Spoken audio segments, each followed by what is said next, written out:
Special edition of the Word on Woodward presented by Rehmann. Empower your purpose with Rehmann, where today we're going to officially put a bow on the Red Wings 2021 season. And we heard some news that Coach Blashill's contract will be extended at least for another year. No exact numbers on that extension, but we will hear from him later in the show. And Steve Yzerman coming up at 4:15. So without further ado, let me bring in Art Regner, Carly Johnston, and Ken Kal to discuss some of the news that we heard today ahead of Steve Yzerman's press conference. As mentioned, Coach Blashill will be back again next season. No numbers were given yet on the extension, but excited to have Coach Blashill back. Carly, what did you think when you heard the news?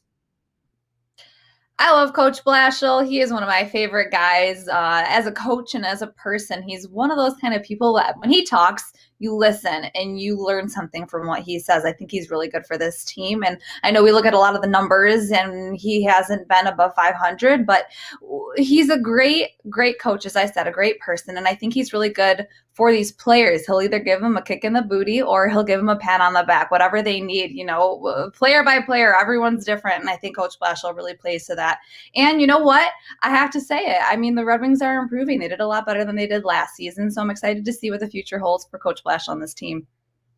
Very true, Carly. A lot of improvement from the 2019-2020 season to this season, not only as a team, but you saw some individual players taking huge steps in what they have done so far too. So I think that's really great. And Art, we talk about this transitional period for the Red Wings, we'll call it, going from a rebuild and getting back to the way that we want the Red Wings to be. Why is Coach Blashill the right guy for this job?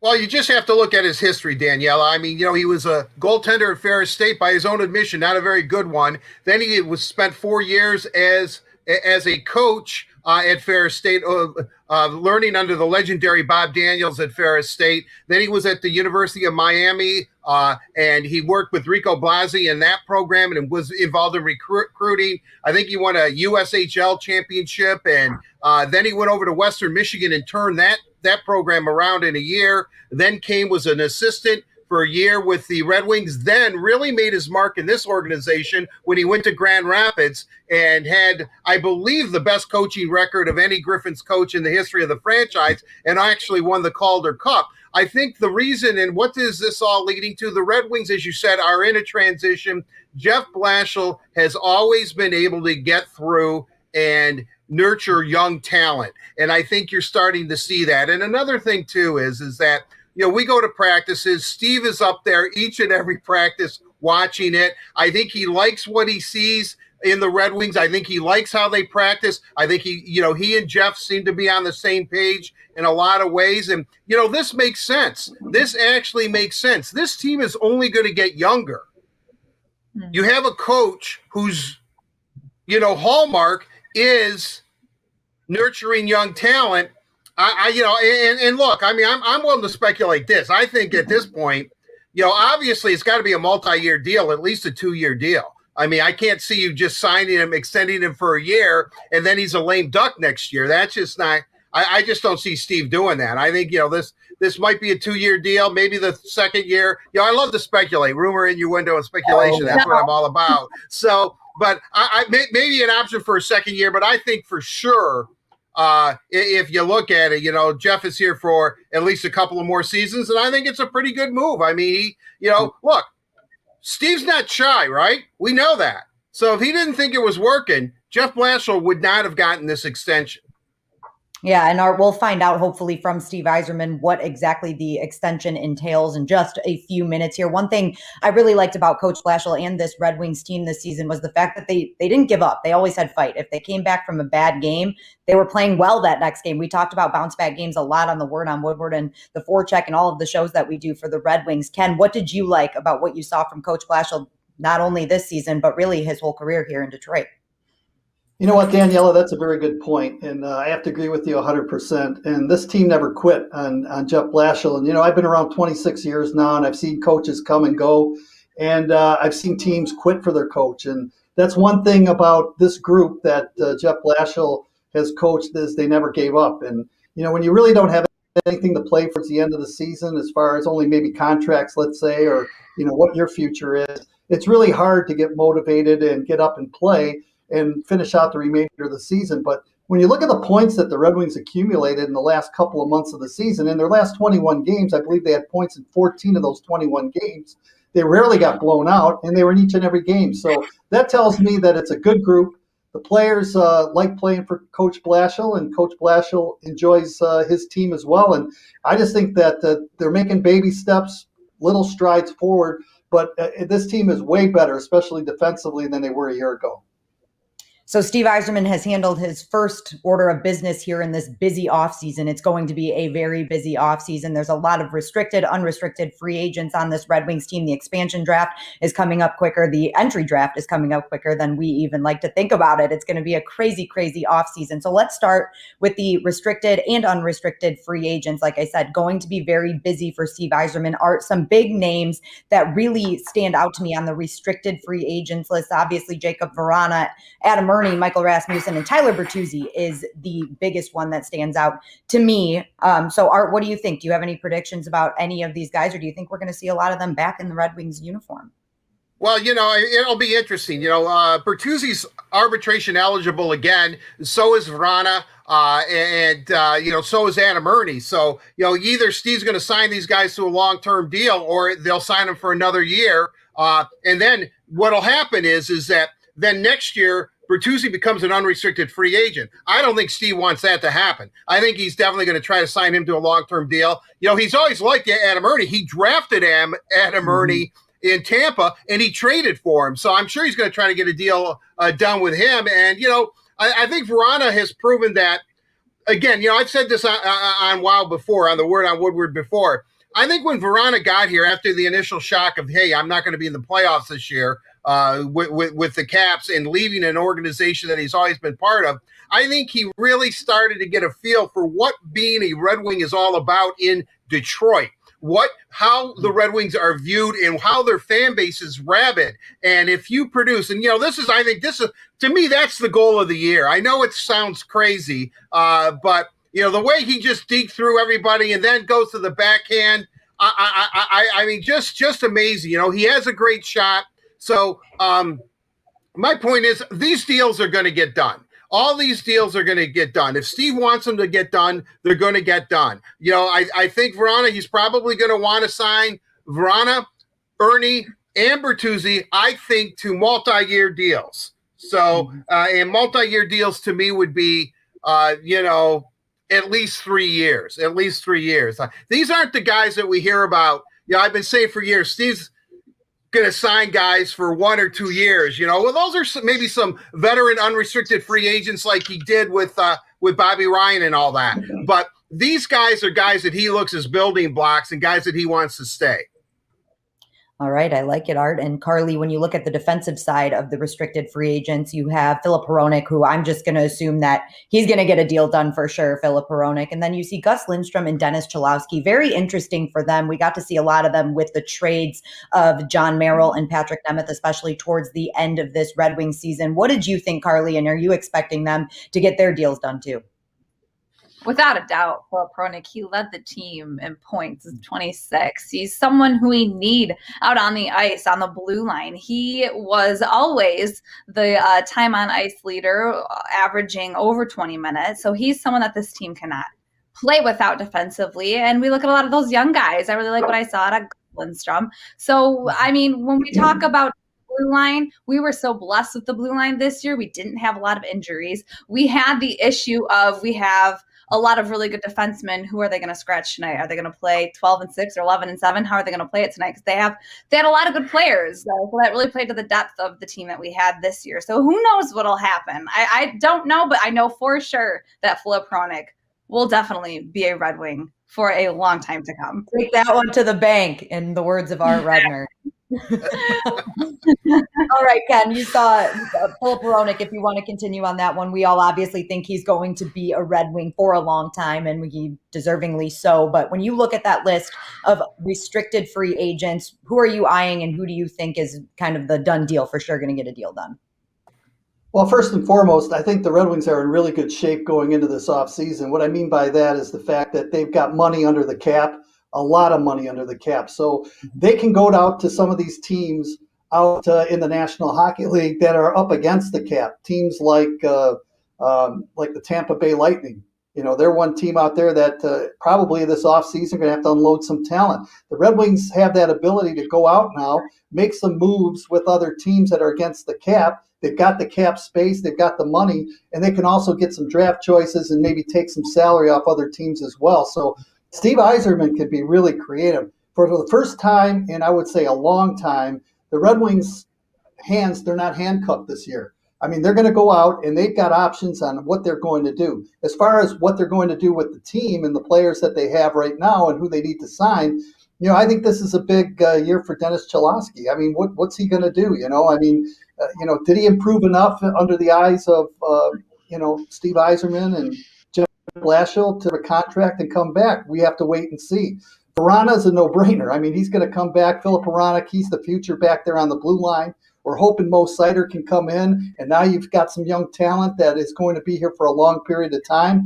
Ernie really stepped up his game as far as scoring goals, and we all know the Red Wings have been offensively challenged this year, and he's one of the guys that put the puck in the net, and the Red Wings need more players like that. Michael Rasmussen, another guy that the Red Wings, I think, are going to just sign, and he really improved his game. Giovanni Smith, I still think they need some toughness out there, and that's what he provides, providing that he plays a consistent way each and every game. I think that's what he needs to work on, is playing well each and every game. So Gustav Lindstrom back on the blue line, the guy is just an even keel guy. I mean, he's not going to wow you offensively, but he's not going to hurt you defensively. He's really steady back there, and I think his minutes will improve as well. So on the blue line, with Seider coming back, you got Philip Roenick, you got Gustav Lindstrom, McIsaac's out there in Grand Rapids, and if he keeps improving, maybe he's part of this Red Wing core back there on the blue line. And all of a sudden now, the team starts making some pushes forward, and now they've got Jeff Blashill here signed, and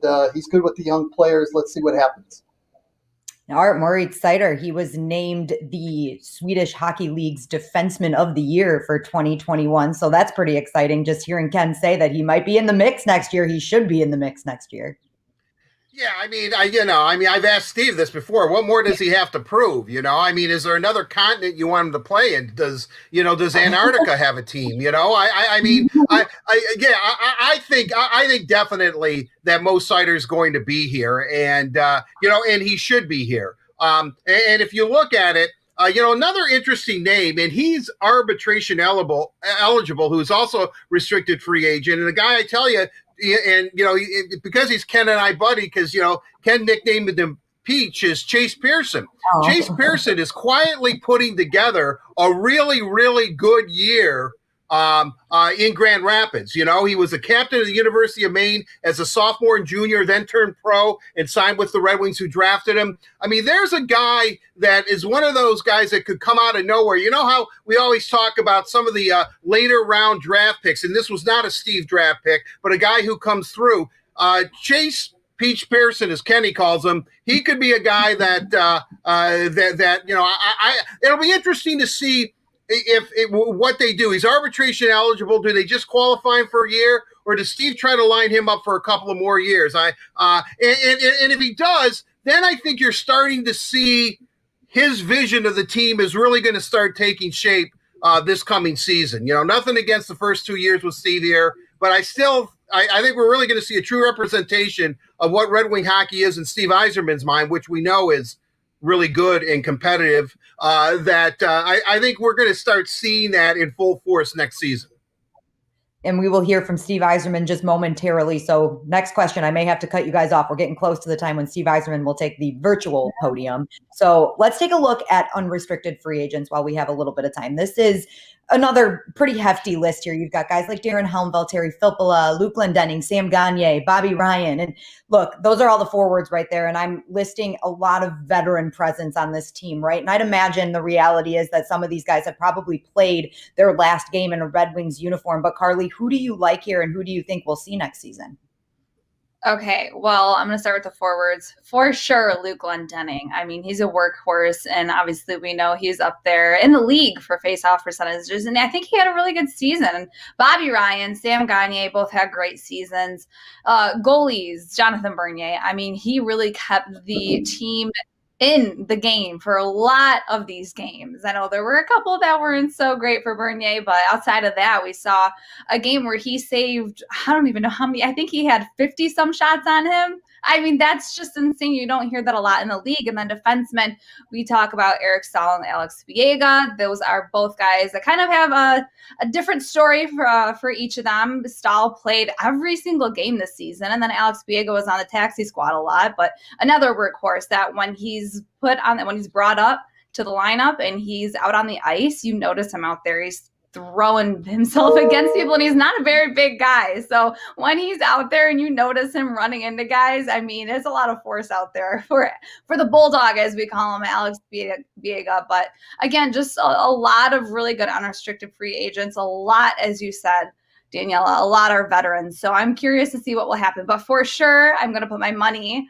and it's not a lot, but I'm going to put my money on Luke Glendening, Sam Gagner, Bobby Ryan, and Jonathan Bernier. Those are my for sure guys.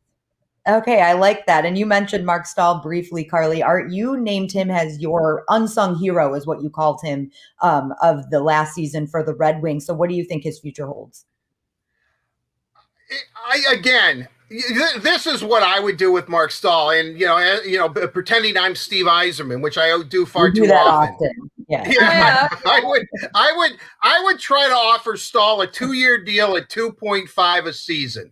Now, if he continues to play, he played every game this year. He didn't look out of place. He was competitive. He was engaging. He's a smart hockey player. I mean, you don't last 14 years as a New York Ranger, and you're not those things. Mm-hmm. But I was pleasantly surprised by Mark Stahl. And let's put it this way: if Steve can kind of convince him, and I think the only way he could convince him to stay in Detroit, because he's going to hit the open market, is to give him a multi-year deal, 2-year deal. 2.5 million for 2 seasons. And then if he continues at this pace, I would move him at the trade deadline next year, because he's playing well. I would move him. I would get more assets. Plus the team that acquires him has him for the next year at only 2.5 million. That's what I would try to do.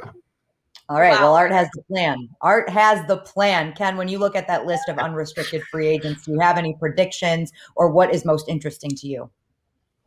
Well, first and foremost, I agree with Carly and Art in the fact that Luke Glendening is going to have to come back. He was a big part of this Red Wing team, not only winning faceoffs, but when the game's on the line, he was always out there. If the Red Wings need to secure a victory, he's out there trying to win the faceoff or just working as hard as he does. So I think you got to give him a couple-year deal and give him a little raise in salary. Easy for me because I'm not the one that's doling out the money, but I think he's really a big part of this team. Sam Gagner, to me, was terrific up front too. And, he's one of those aging veterans. He knows how to play the game, but you can't have a team of all young players. You've got to have some veterans out there that's going to help build the character and with the younger players. And on the blue line, as I mentioned before, if Seider comes in there and Roenick and you got McIsaac, you can't have all young players and Gustav Lindstrom. You need those veteran players back there on the blue line to help out. And I would think Mark Stahl, I agree with Art. I thought he was terrific back there on the blue line, and I would really like to keep him because he can mentor some of these young players. And not only that, he proved that he was durable, playing in every one of the Red Wings' 56 games this season. But I think in the offseason, Steve Yzerman will look for veteran help on the blue line as well. I don't think you can bring back everybody, but I think the Red Wings, part of their success this year in making those steps forward was the fact that he started the year with so many veteran defensemen, and they knew how to play. They were never, when they were challenged in the defensive zone, they could get the puck out. They knew all the tricks back there. So I think that Steve will continue to look at some of the veteran players and then work the other younger players into the lineup. And as the younger players get better, that's when you move on with the veteran players, and then you just now your younger players become the key core to your blue line core. I agree with all three of you. Luke Glendening definitely needs to be at the top of that list of deals to get done for Steve Yzerman. Luke Glendening had a +3 on the season. He finished with a +3, which is really good on the Red Wings team. And when you look at what their goal differential actually was, and he was second in the league in faceoff win percentage, only behind Patrice Bergeron. So those are some great numbers right there, and that's some good company to be with. Carly mentioned the goaltending situation with Jonathan Bernier being an unrestricted free agent, and then of course Thomas Greiss had a good season here in Detroit as well. Art, what do you think the goaltending situation looks like in Detroit next year? Well, I'm pretty sure that that Steve wants to re-sign Bernier, and Bernier seems to like it here, and he understands the situation. He knows he's in a rebuild, and he's seen some of these players. So I would think that their first option is probably going to be to try to sign Jonathan Bernier to an extension, and if that doesn't work out, I'm not going to say goaltenders are a dime a dozen because that really kind of cheapens the position, the most important position on the ice. But there's always a veteran goaltender or two that I'm sure that the Red Wings can sign for a year or two. Remember, Thomas Greiss was not really one of the up-and-coming goaltenders, and he had a pretty good year, especially the last half of the season. Once the Red Wings got done with all their COVIDs and all that kind of thing, he quietly put together a pretty good season towards the end, and so among the leaders at the end of the season. So I think at this point,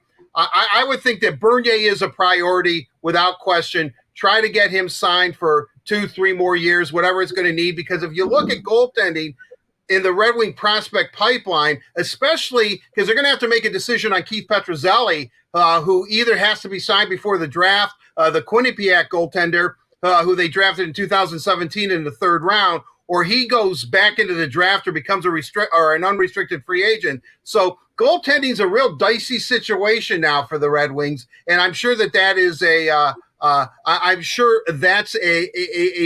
area that Steve kind of wants to shore up a little bit. They've got guys in the system, but yet as of yet, nobody's really grabbed that brass ring and ran with it. But Petruzzelli has been good, though. His last 2 years, he's been very, very good for Quinnipiac. All right, I'm going to follow up with you just so you can kind of talk about what Dan Bylsma did in his role as the assistant coach here in Detroit, because we have not mentioned yet that he will not be returning for next season. And it is stated that he's going to pursue other NHL opportunities. So, of course, we wish him the best, but what kind of hole does that leave for the Red Wings to fill? Well, I think first and foremost, he and Jeff Blashill are probably scouring all the available or looking at everyone's resume and seeing who can coach a power play and come up with something. Dan's a great guy. He's from Michigan. He won a Stanley Cup, unfortunately, in 2009 with the Penguins, and was a really, really good assistant here, except for the power play, which he was in charge of. And and there's a lot of openings and coach openings, and so and he's proven he's won a Stanley Cup. So I wish him nothing but the best of luck. But I think if you have to really look at that, I think maybe one of the reasons why it might have been time to move on was because there are coaching openings. He's a former head coach who's, as I said, won a cup, and also the Red Wings need to do something about that power play. And for whatever reason, it just wasn't clicking with Dan calling the shots. So, Ken, follow up with that. Is the power play the number one, I guess, the resume, when you're looking at the resume for these coaches, is the success on the power play the number one thing Steve Yzerman is going to be looking for? Well, you know what? I can't put all the blame on the coaching staff, and I know Bylsma's been around for a while, and he did some pretty good things with the Pittsburgh Penguins back in the day, and you know what? He had some really good players there, but I think eventually the onus falls on the players. And, as much as your coach, the X's and O's, somehow when you're on the power play and you're playing a minute or 2 minutes or whatever on that power play, the players have to get the job done. And that means working in the corners, making sure that you get retrievals and set it up and get open. The coach can tell you all he wants about how he wants you to be and everything like that. But if you don't gain the zone, if you don't get the rebounds, if you don't get the second opportunities, and you don't get scoring chances, that falls on the players. Now, with that said, let's face it, the Red Wings were without Dylan Larkin at the end of the year. They were without Robbie Fabry for, I think, the last 16 or 17 games of the regular season. He was hurt early on and had the COVID situation. Anthony Mantha really didn't do much when he was out there on the power play before he was traded. So, they had some areas where I think some of the players need to step up and find a way to be a little more creative in that offensive zone. Now, back to your question, I think that with Bylsma gone, obviously the Red Wings need to look at an assistant coach somewhere or a former head coach that really knows how to get these guys going on the power play. So I think it's on both sides. I think it's coaching and it's the players, but I put more onus on the players because they're the ones out there. that need to work hard and get into that offensive zone and do something and make that power play click. Well, Ken says that's a good point that Ken says. I mean, I agree. It is the onus on the players. And don't forget, their best power play player, at least in the beginning of the season, was Kyler Bertuzzi. Right, exactly. And he was gone the whole time. Yet, I do think that, and you're right. And this goes to show, I mean, a team in a rebuild is going to struggle.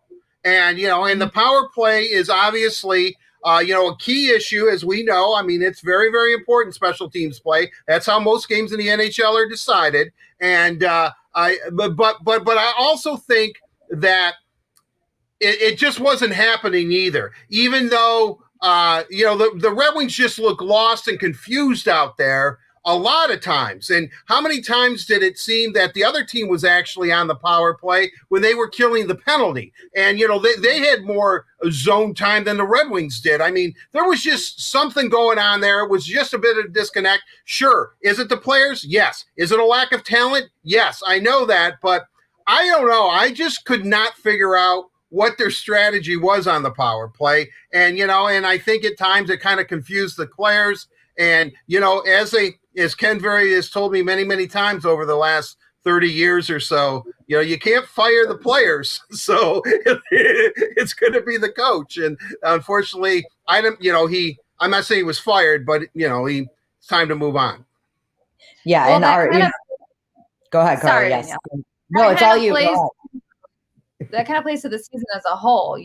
When you look at the coaching, and I think Coach Blashill is an incredible coach, and as Bylsma was as well. But you have to look at also the players and what they were doing wrong, and the disconnect that was out there on the ice through the 56 games that we had this season. So you look at what the Red Wings did this season. They played, I think, in my personal opinion, better than they did last season, and you love to see them really still trying and playing for pride at the end there. So kind of what Art was saying earlier on in the show, you saw the players playing for the coach. They had really nothing to play for. They weren't making a playoff push. They had some contracts that would have to be signed still, but you know what? They were playing for a coach and a team that they love. So that plays a lot to this whole, I guess you could call it a family, this whole team. But again, I think there was a lot of disconnect, and you can't always put the blame on the coaches. It is a lot. It has a lot to do with the rebuild we're going through, and I don't want to say lack of talent, because we have a lot of talented players, but we didn't really have one standout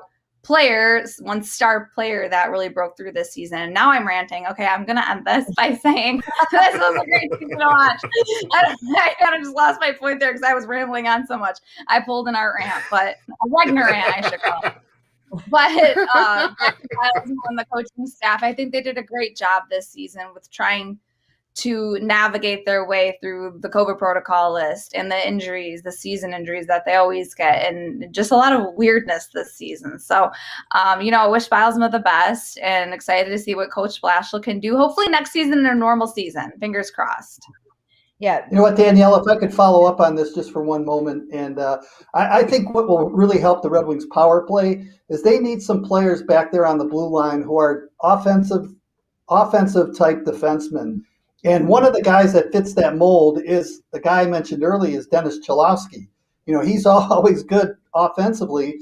Did he improve enough defensively? But if the Red Wings can go out there and maybe acquire a player that can help them offensively on that play, if you get I'm just saying, like, look what Seth Jones does with his team when he's out there. For the years it was Seabrook and Keith in Chicago. You get guys that can quarterback the power play and make things happen and be creative and find guys who are open. That's going to help you 120%. So if they can ever get a guy, and that's one of the problems that the Red Wings have on the blue line right now, they're not bad defensively, but they need to find some offense back there to help out their forwards, especially on the power play. Another player that I wanted to talk about that we hadn't touched on yet. Well, we did a little bit, but back to being an unrestricted free agent. Bobby Ryan, he signed a 1-year deal with the Red Wings last season, and obviously he was battling a tricep injury, which he is now rehabbing, so that's good. He should be healthy by the time next season rolls around. But is that going to be in Detroit, Art? Wow, that's a real tough call. I mean, as far as you go by leadership and, the way he kind of melded himself into the room and, he had that conversation with Steve Yzerman, the first guy he talked to when he hit unrestricted free agency, first GM, and he hung up the phone and he told his wife, hey, looks like we're going to Detroit. And she was like, well, you haven't talked to anybody else. It didn't matter. Steve had convinced him. He's been around. The thing that I really like about Bobby Ryan and watching the Red Wings play and is that you can tell that he was the second overall pick. He has great hockey sense and IQ. His stick is always on the ice. He's always going to the net. He's always making plays. Sometimes they result in goals. Sometimes they don't. I mean, what he has is an ability that you can't teach. It's a gift from up above, from the hockey god, so to speak. I think that Bobby Ryan is a very, very smart player who knows that the days of the 40-goal seasons are over, but he could still pop in 25, and I think he would be a good influence, much like Mark Stahl.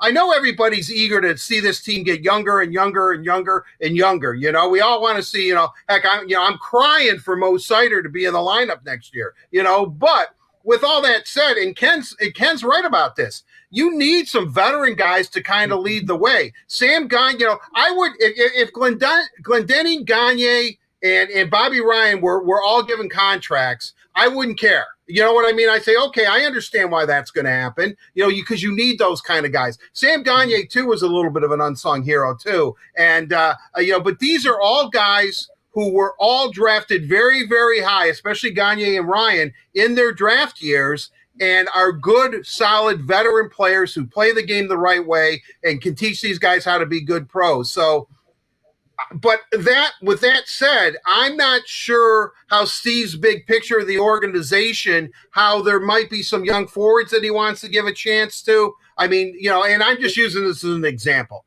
Okay, hey, Giovanni Smith or Bobby Ryan? Well, you know what? Let's go with Giovanni, whomever, although they're two very different players. That's kind of a poor comparison on my part. But I'm just saying that, I mean, that, and that's what he has to do.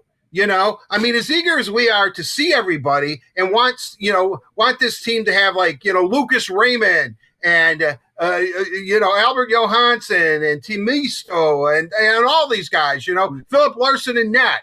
Yeah, that might be a horror show, but I mean, but that's just not going to happen. You have to build this team, and one of the ways to build this team and to do a rebuild right is to put in some veteran players. And and Bobby Ryan, Sam Gagner, Luke Glendening, he should be a career Red Wing, really. I mean, that doesn't happen much anymore, but but he should be a career Red Wing, and and I do like Mark Stahl. I will also say this, since I'm rolling here, I think that the three defensemen the Red Wings should protect are Lindstrom, Chalowski, and Hronek.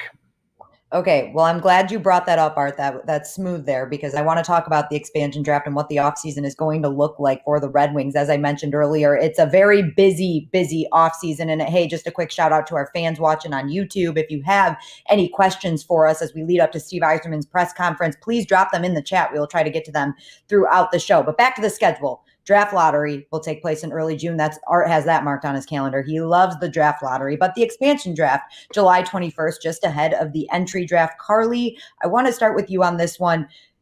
It's going to be interesting. Let's just put it that way. It's going to be interesting to see who the Red Wings lose in the expansion draft, because they have a lot of young talent on their team.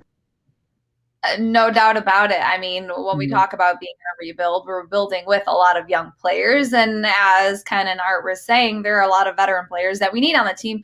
But how do you protect your young players? What young players do you want to protect? Because we have so many. So as Art was saying, Lindstrom and Chalowski, those are two young guys. Giovanni Smith, what's going to happen? I don't even know. I don't have the answer there. But, it's a bummer because we haven't seen a lot of the young guys. We did get to see a few this season with the taxi squad.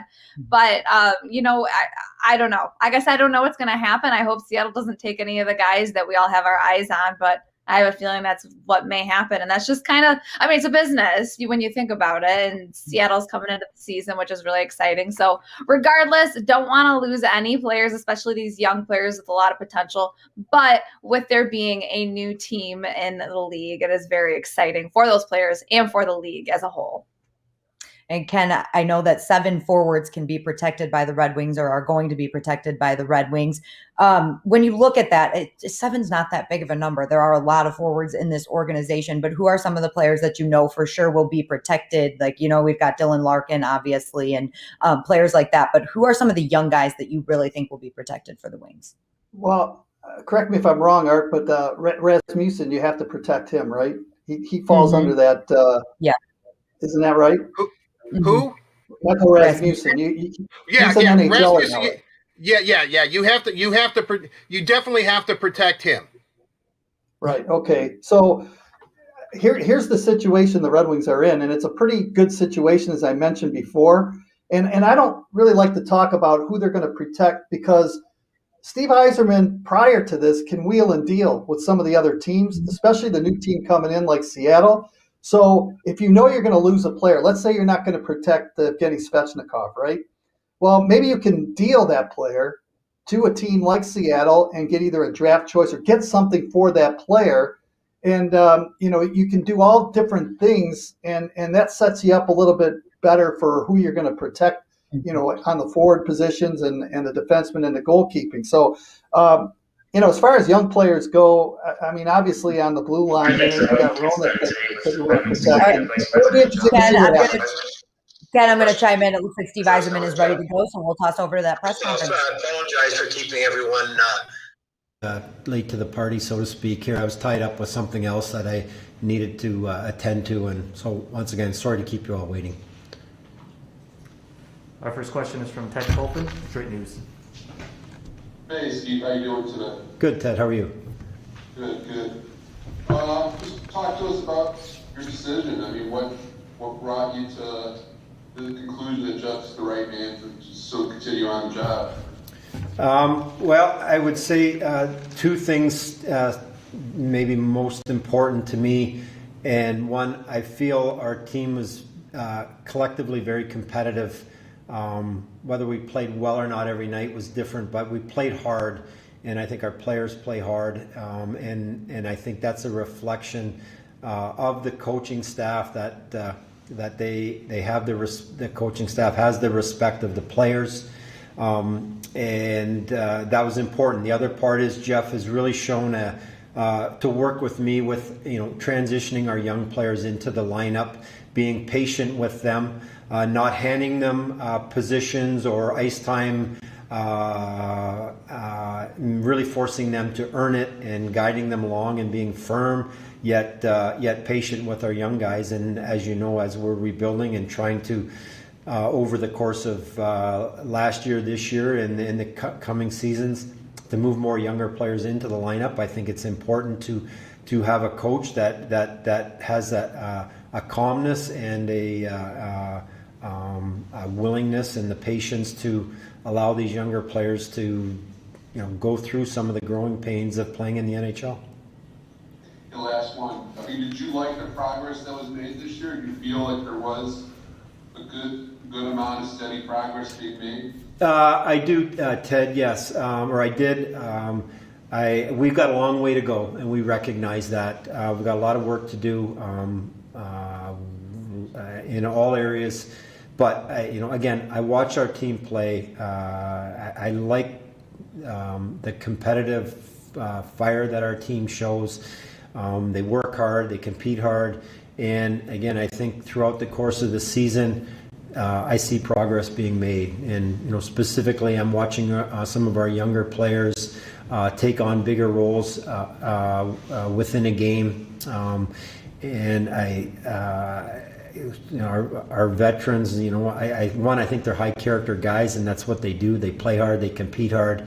So I think there's progress. But having said that, there's so much work to be done. We've got a lot improving on the ice, whether in all aspects of it, offensively, defensively, special teams, but individually as players, we need to improve the talent level of our team. So as an organization, it's important for our hockey operations department, our management, our pro and amateur scouting staff to really do their jobs and in order to get us to where we're going. So Appreciate this. Thanks. yep. Next question, Helene St. James, Detroit Free Press. It's nice to see you. When in the past 2 years, what have you maybe learned about Jeff? Well, he's very passionate about his job. He's very serious about his job.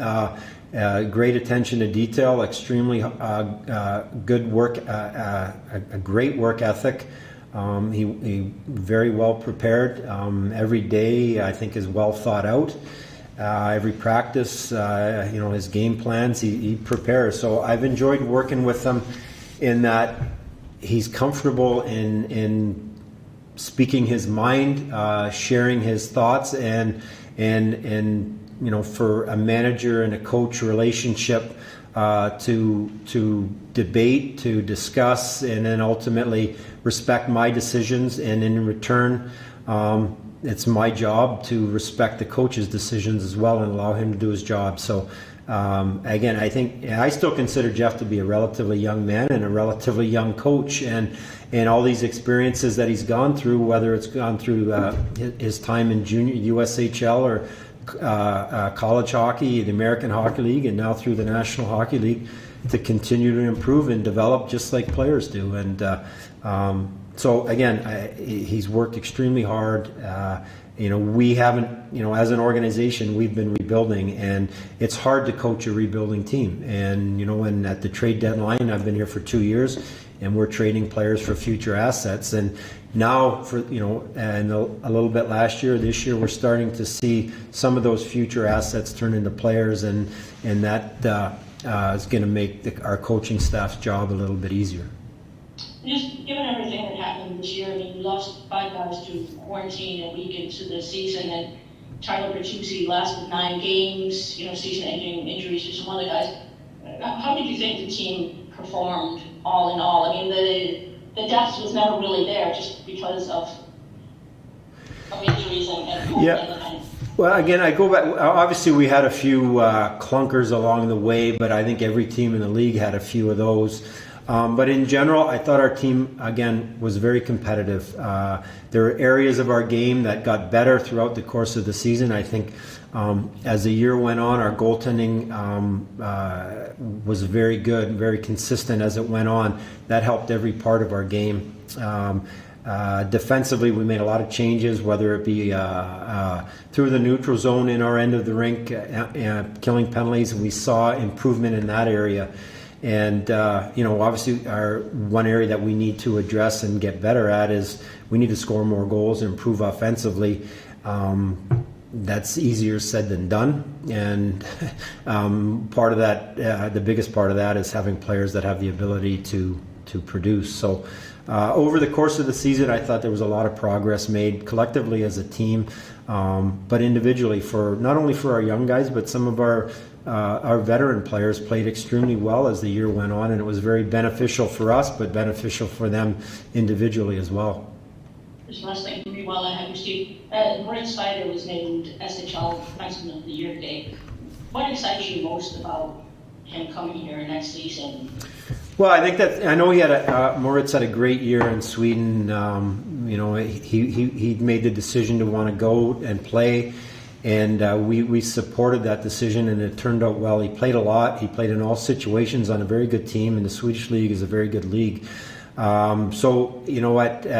I want to temper the enthusiasm or the excitement. He's a great young player. He's got, he's going, his next move is to the NHL. We'll see how training camp, the preseason goes, and it's a huge step up from the American League or from the Swedish League to the National Hockey League. But he probably exceeded our expectations last year going to the American League. He did very well. I'm not really surprised that he did well in the Swedish League. He's got a great head on his shoulders. I think he's got good hockey sense. He's very competitive. Obviously, he's got size. His skills are good. He's got a lot of work to do, but I think there's a lot of potential for him. So we're excited to have him over here next year. And again, we'll see. Our hope is that he's ready to play for the Red Wings at the start of the season. Thanks. Just, I noticed at least that Boston was moving on. Does that mean Huda and Saleko are staying? Sorry, Helene, I didn't understand that. In the release, it said that Dan Bylsma is exploring other opportunities. Does that mean Doug Huda and Jeff Saleko are staying? We're working through some other things at this time. I would say today I don't really anticipate other changes on our staff, but I wouldn't rule that out either. But yes, Dan is going to move on and look for other opportunities within the game. Thanks so much. Next up, Ansar Khan, M Live. Hi, Steve. What is the length of Jeff's contract? Answer, I've kind of made it my own policy to not discuss or announce the term of any of my staff's contracts. I don't think it's something that I want to share with anyone or intend to share. I haven't in the past and I won't moving forward. Okay. Also, Dylan Larkin, do you have an update? We haven't heard much of him about his status the last few weeks. Just how is his health right now? He's recovering. We expect him to make a full recovery from his injury. He's being monitored. They're very cautious in the approach, but right now he's kind of in a rest or period in healing before he'll get into training again fully. So, if we were playing today, he wouldn't be cleared to play, but we expect him to be ready to go once the season starts. What exactly happened? It looked like he got cross-checked in the neck area. I mean, can you share just his injury? Answer, to be consistent, he suffered an upper body injury and is day-to-day. Okay. But no surgery or anything like that? No. Thanks, Steve. Okay. Next question, Brad Galley, WXYZ. Steve, thanks for taking time to do this with us today. My pleasure, Brad. What was the conversation like with Jeff? You said he said you guys would talk after the season. When you finally did sit down, was there a lot of talking? Was this something that lasted throughout this last week? Was it brief and you waited a week? Well, how did it all go down? No, we met last week. I think it was the priority was to address. I think it was the right thing to do, and the number one priority for a whole host of reasons to. Let's get clarity. Let's address what our plan is with our coaching staff. And I thought it was important for Jeff and I to sit down and we did and talk about a whole host of things. Our team, our players, the way we do things. His expectations, my expectations, going where we are today, where we think we'll be next year, and just to make sure we're on the same page and talk about things that we need to do better. On the ice, the way we play, personnel, you name it. We talked about a lot of things, and I think we have a clear understanding kind of what our expectations are and what we need to do. And I think Jeff understands what I'm trying to do and is willing to work with me on that. And also, I know what our coaches are trying to do. I know the areas that they feel that they want to work on, focus on, even whether it's personnel or just the way we do things on the ice. So we talked about that last week, and ultimately, after a couple of days of discussions and back and forth, and both he and I asking and answering a lot of questions. My feeling was I'm very comfortable, and I think it's the right thing to do is to keep Jeff on as our coach. And ultimately, I say this to you, like we need to have a better team. We need our current players to play better, and it's up to the management to bring in players that make us a better team. You need good players to win in the league, and I can change coaches year after year after year. We need good players, and if we don't have good players, it's not going to change. Does that ramp up next year when you have some of these high picks coming in? You sign Raymond to the pro contract. You have Sider. You just said coming in next year.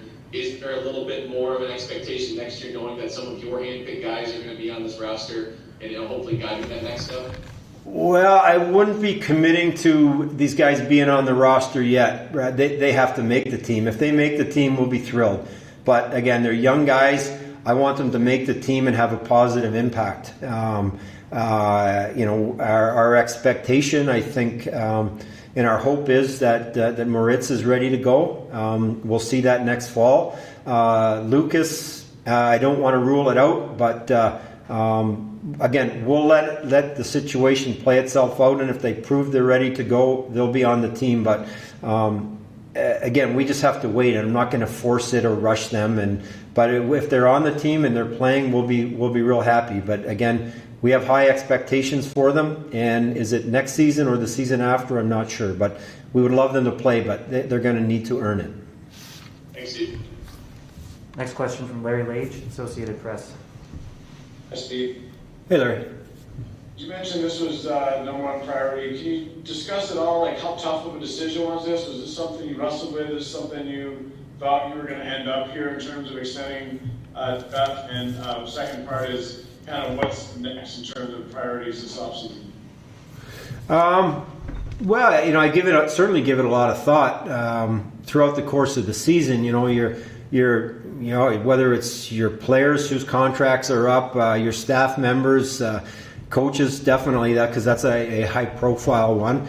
You give it a lot of thought, and my plan really was I'm just going to let the season play out. I'm going to ask a lot of questions, from within our organization, get a lot of viewpoints and see where we're at. And then Jeff and I need to sit down and see, how does he feel about the situation? How enthusiastic was he? And clearly, in our conversations, he's determined to be successful here and looks forward to the challenge of continuing with rebuilding the Red Wings. So, was it a difficult decision? A hard decision? Not really. I'm comfortable with it, and I feel good about it. And we'll continue to work. Having said that, we all have expectations, and we got to continue to go in the right direction. I don't know that everything always works out perfectly. There'll be bumps along the road here, and things won't go as perfect as we hope for next season, but we'll plow through it and keep going from there. And sorry, Larry, I forgot the second part of your question. Yeah, no problem. I'll try not to do two parts. But you said this is the number one priority, that makes sense. Just what do you see as the other top priorities this offseason? Well, now, we'll watch the playoffs. There's still a little bit of the USHL is playing, so there's some hockey to watch for the draft, but our priorities now are really to get, with our amateur scouting department, to get organized for the draft, make sure we know, get our draft list in order. I guess that would be one. Preparing for the expansion draft, between now and the end of the playoffs, we're obviously out, so we'll spend some time talking to other clubs that aren't playing, and as teams get eliminated, work your way around the league to find out if there's any match similar to the trade deadline, to find out what teams are trying to do, if there's a fit that we can address any of our needs through a trade prior to the expansion draft. And things will happen really, really quickly once you get close to that expansion draft. So we got to really be prepared for the draft, and then free agency to kind of get ourselves organized to make sure we have identified what, if any, targets in free agency, and be prepared to go, because once we get the expansion draft, the NHL draft, and free agency period, that'll all happen very quickly at the end of July. So between now and then, those are our biggest priorities. In the interim, we've spent some time talking to all the players within the Red Wings with Grand Rapids, who just wrapped up on the weekend. So there's quite a bit to do. And again, once we get to the end of July, it's going to be busy. And then on top of that, it's watching these games at night, which I'm sure most of you are doing as well. Every night there's playoff games on. And for us, they're enjoyable to watch, but we're watching with a purpose for sure. Next up, Max Boltman with The Athletic. Hey, Steve. Hi, Max. I'm just curious, you mentioned adding offense, and I was curious kind of what's your appetite for potentially doing that through the free agent market or trades, if it means trading picks or prospects, I guess, relative to past seasons? Well, if my feeling, I got to be careful what I say because I know you're going to hold me to it. But in general, I don't think it makes a lot of sense for us to be trading draft picks and prospects for players that might not be here in 3, 4, 5 years. So if we are able to do something with that, with some of our future assets, I'd certainly be willing to do that. But I would look to add younger players that are going to fit with the core group of those guys, which are basically, you look at, Dylan Larkin, Verana, Tyler Bertuzzi's, they're, roughly in that 26 or under range. Get players that fit with that group. I'd certainly be interested in that. That's not necessarily, you're limited to what other teams are willing to do as well. So having said that, if something out there is too good to pass up, that doesn't necessarily fit that exact description, I'd be open to it. But ultimately, you can look at free agency and the players that might be there today based on their contract status today. I don't know that they're going to be there once free agency opens up. And one, what they're going to cost, and two, are we a fit for them? So we'll certainly explore it. Free agency is a little bit different than trades. In trades, I'd really like to add younger players. Free agency, we're more open than anything. But I'm not sure how the expansion draft is going to affect what happens around the league with teams. It's still too early to really to know. I've talked to 1 or 2 teams. Really, that's about it. If there's going to be a lot of movement related to the expansion draft, I'm not really sure. And then you mentioned Tyler Bertuzzi. How much have you been in touch with him since his surgery? How's he doing? He's doing really well. I can't say I see him every day, but we're down here at Little Caesars. He's coming in to do. He's somewhat limited. It's early since his surgery. Somewhat limited in what he's doing, but he comes in. He seems to be doing well. Tyler, as you know, is pretty quiet. He doesn't say a lot. He's very upbeat and positive. Again, we expect him to be, full steam ahead in September, and it's just a slow process initially after the surgery and gradually ramp things up. But appears to be doing well, and we don't expect any complications along the way. It's just a very deliberate and methodical rehab process for him. With the vacancy from Bylsma leaving, I guess how do you kind of envision, what are you looking for in an ideal assistant coach? Is that going to be Jeff's call? How involved would you like to be in that search? Well, I think we'll work together in that process, and we're just getting started. Kind of start to see who's interested, who are candidates, who's a good fit. Doug Huda, basically working with the defense and with Jeff Blashill and the other coaches heading up the penalty killing unit. I kind of assume that Blashill keep Doug's duties the same. We probably look for someone to work with our forwards, be more involved in the power play, and we'll see. But Jeff and I will really work together to figure out who's the right person for that role. And then last thing for me, Keith Petruzzelli, the prospect, I think can become a free agent later this summer. Have you spoken with him? Do you have plans to sign him, or what's the plan there? Yes, we've spoken with his advisors. I think Keith's decision is, does he stay in school or does he leave? And that's really his decision on what he's going to do. And that's because he gets the extra year, because I think he's played. Correct. Yeah, that where they can defer a year, I think, and stay in school if they want. And if he wants to leave, he can, basically issue, I think, a 30-day notice and become a free agent if he's not signed. Okay. Thanks very much, Steve. Okay. Next up, Art Regner, DetroitRedWings.com. Hi, Steve. Hey, Art. How are you? I'm doing well, thank you. Since Matt just took my question again about Petruzzelli, but even if he decides to stay, there's no carryover then, right? Because he's the 2017 draft class, you you either sign him or he goes free. Is that how? No, I think Art, if he stays in school, he would. The Red Wings would retain his rights. Oh, okay, that's good. That's good to hear.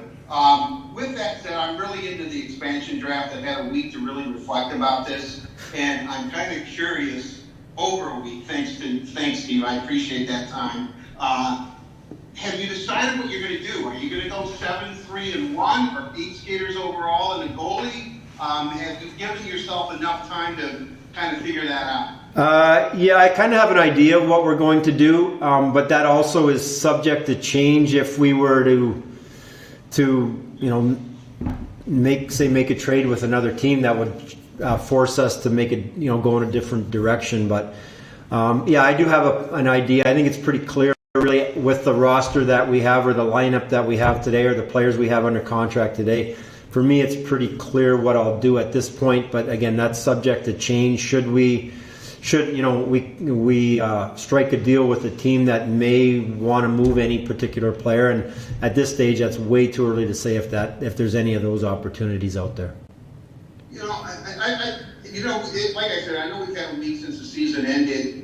Is there one thing that was a pleasant surprise for you this year that happened on ice that maybe you were hopeful might happen, or that you saw something that you sat back and said, "Wow, I didn't see that coming"? Off the top of my head, not really. Like I was pleased with the work ethic of our team this year. I was very pleased. The second half of the season, I think our goaltenders both performed very well. I'm very happy to see down the stretch, say the last 20 games, where our penalty killing took a significant step in the right direction and improved. So that may be the one thing that jumps out the most, that we improved in that area. And I think collectively, defensively, I thought we got much better over the course of the season. And we had those 2 home games, I think, in the same week with Tampa and Dallas, where I think Dallas had 50-something shots, Tampa had 40-something shots, and we didn't have that many. But I'm watching the games from above, and if anything, the really good, a lot of these shots were from the outside. There was a lot of time in our zone, and a lot of the shots were just hitting our goalie right in the crest. They were easy saves to make. So I thought we've progressed in that area defensively. And part of it was just simply the play of some of our D just got better and better over the course of the season. But I think as a team, we were playing better generally defensively starting. We got a long way to go, trust me in that. But our goals against came down. Part of it was our goaltending. But overall, our play defensively improved, and it still has to get much better. But that maybe, in particular, Art, the penalty killing is probably the one thing that showed significant progress for the team. And I think over the course of the season, I think our last 30 games, we might have been a game below 500. The trade deadline, we were right around 500. So our record improved, and there was generally progress throughout all the different parts of our game. And having said that, we're missing Tyler, we lose Fabry, we lose Dylan, we're losing some key guys, and we're forced to play better defensively. And in some ways that helps us going into next year, because guys were, Michael Rasmussens and whatnot are playing in significant roles in defensive situations, where if we had our full lineup, they might not have played in. And finally, Joe Polino, he says that going over to Malmo really maybe even accelerated his pace to make it into the NHL. I know it was a small sample size, and he went back to GR and played, I guess, the final 4 games had 3 points or whatever. How about Polino's game? Is it starting to round in nicely, and does he have a legitimate shot? Yeah, absolutely. I think Joe had a great year last year in the American Hockey League. He didn't put up big numbers, but he played really well, and by the end of the season, was really good in both ends of the rink and was having a real positive impact in the game on the team. And for a whole host of reasons, it's unfortunate that the season was canceled. These kids didn't get to play in the playoffs, but he had a really good year last year as a 19-year-old, and then he made the decision to go over and play in Sweden, and he did real well. It's a different game, it's a bigger ice surface, but he played a lot. And it just kind of further emphasizes the point for these guys got to play regardless of whether you're in the NHL, the American League, Sweden, or Finland, whatever.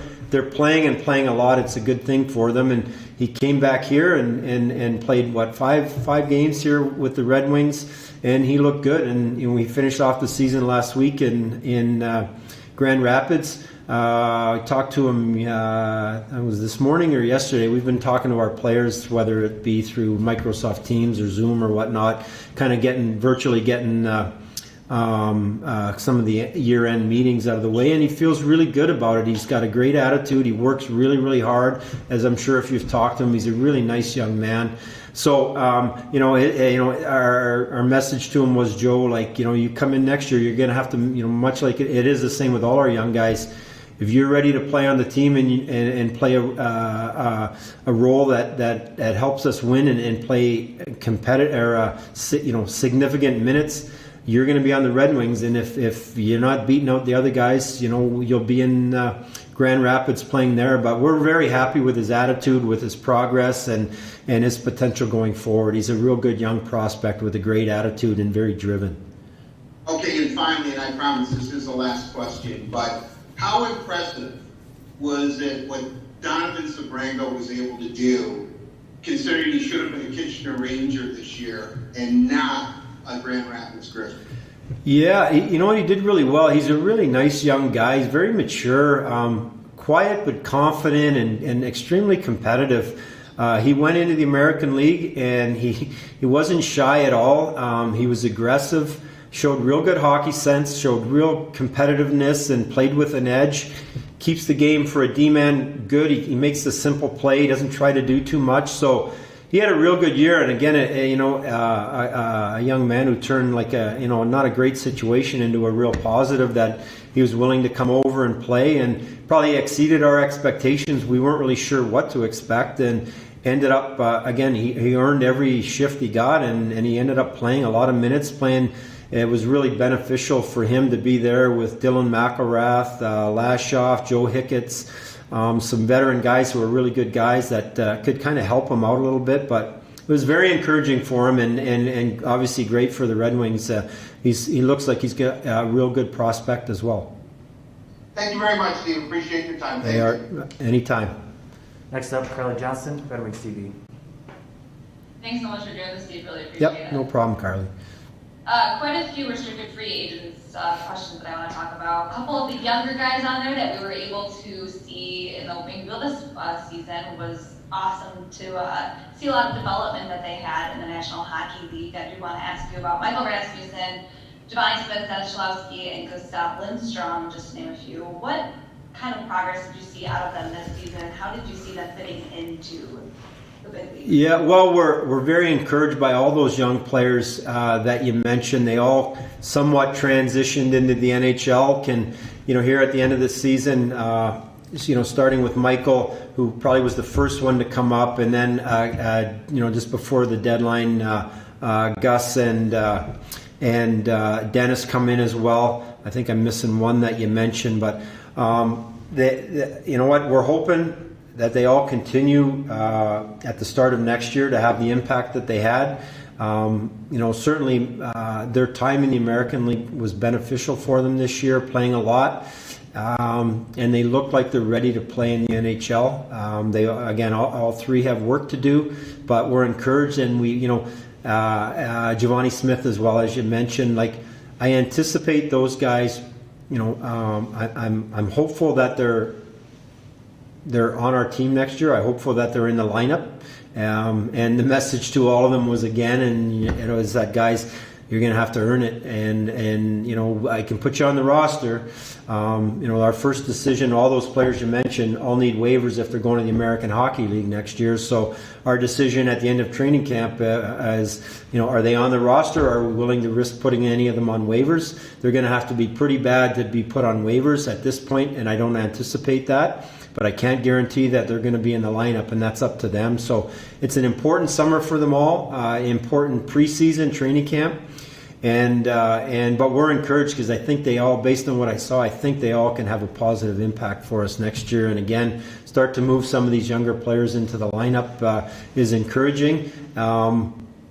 But starting off a regular season from day one versus playing games at the end of the season that they're meaningful for us for a lot of reasons. But you've got teams that are in the same situation as we were, and you got a lot of playoff teams that are resting guys. It's kind of, your record can be misleading at the end of the season. So these guys did really well, and I'm cautiously optimistic that they'll have a positive impact for us next fall.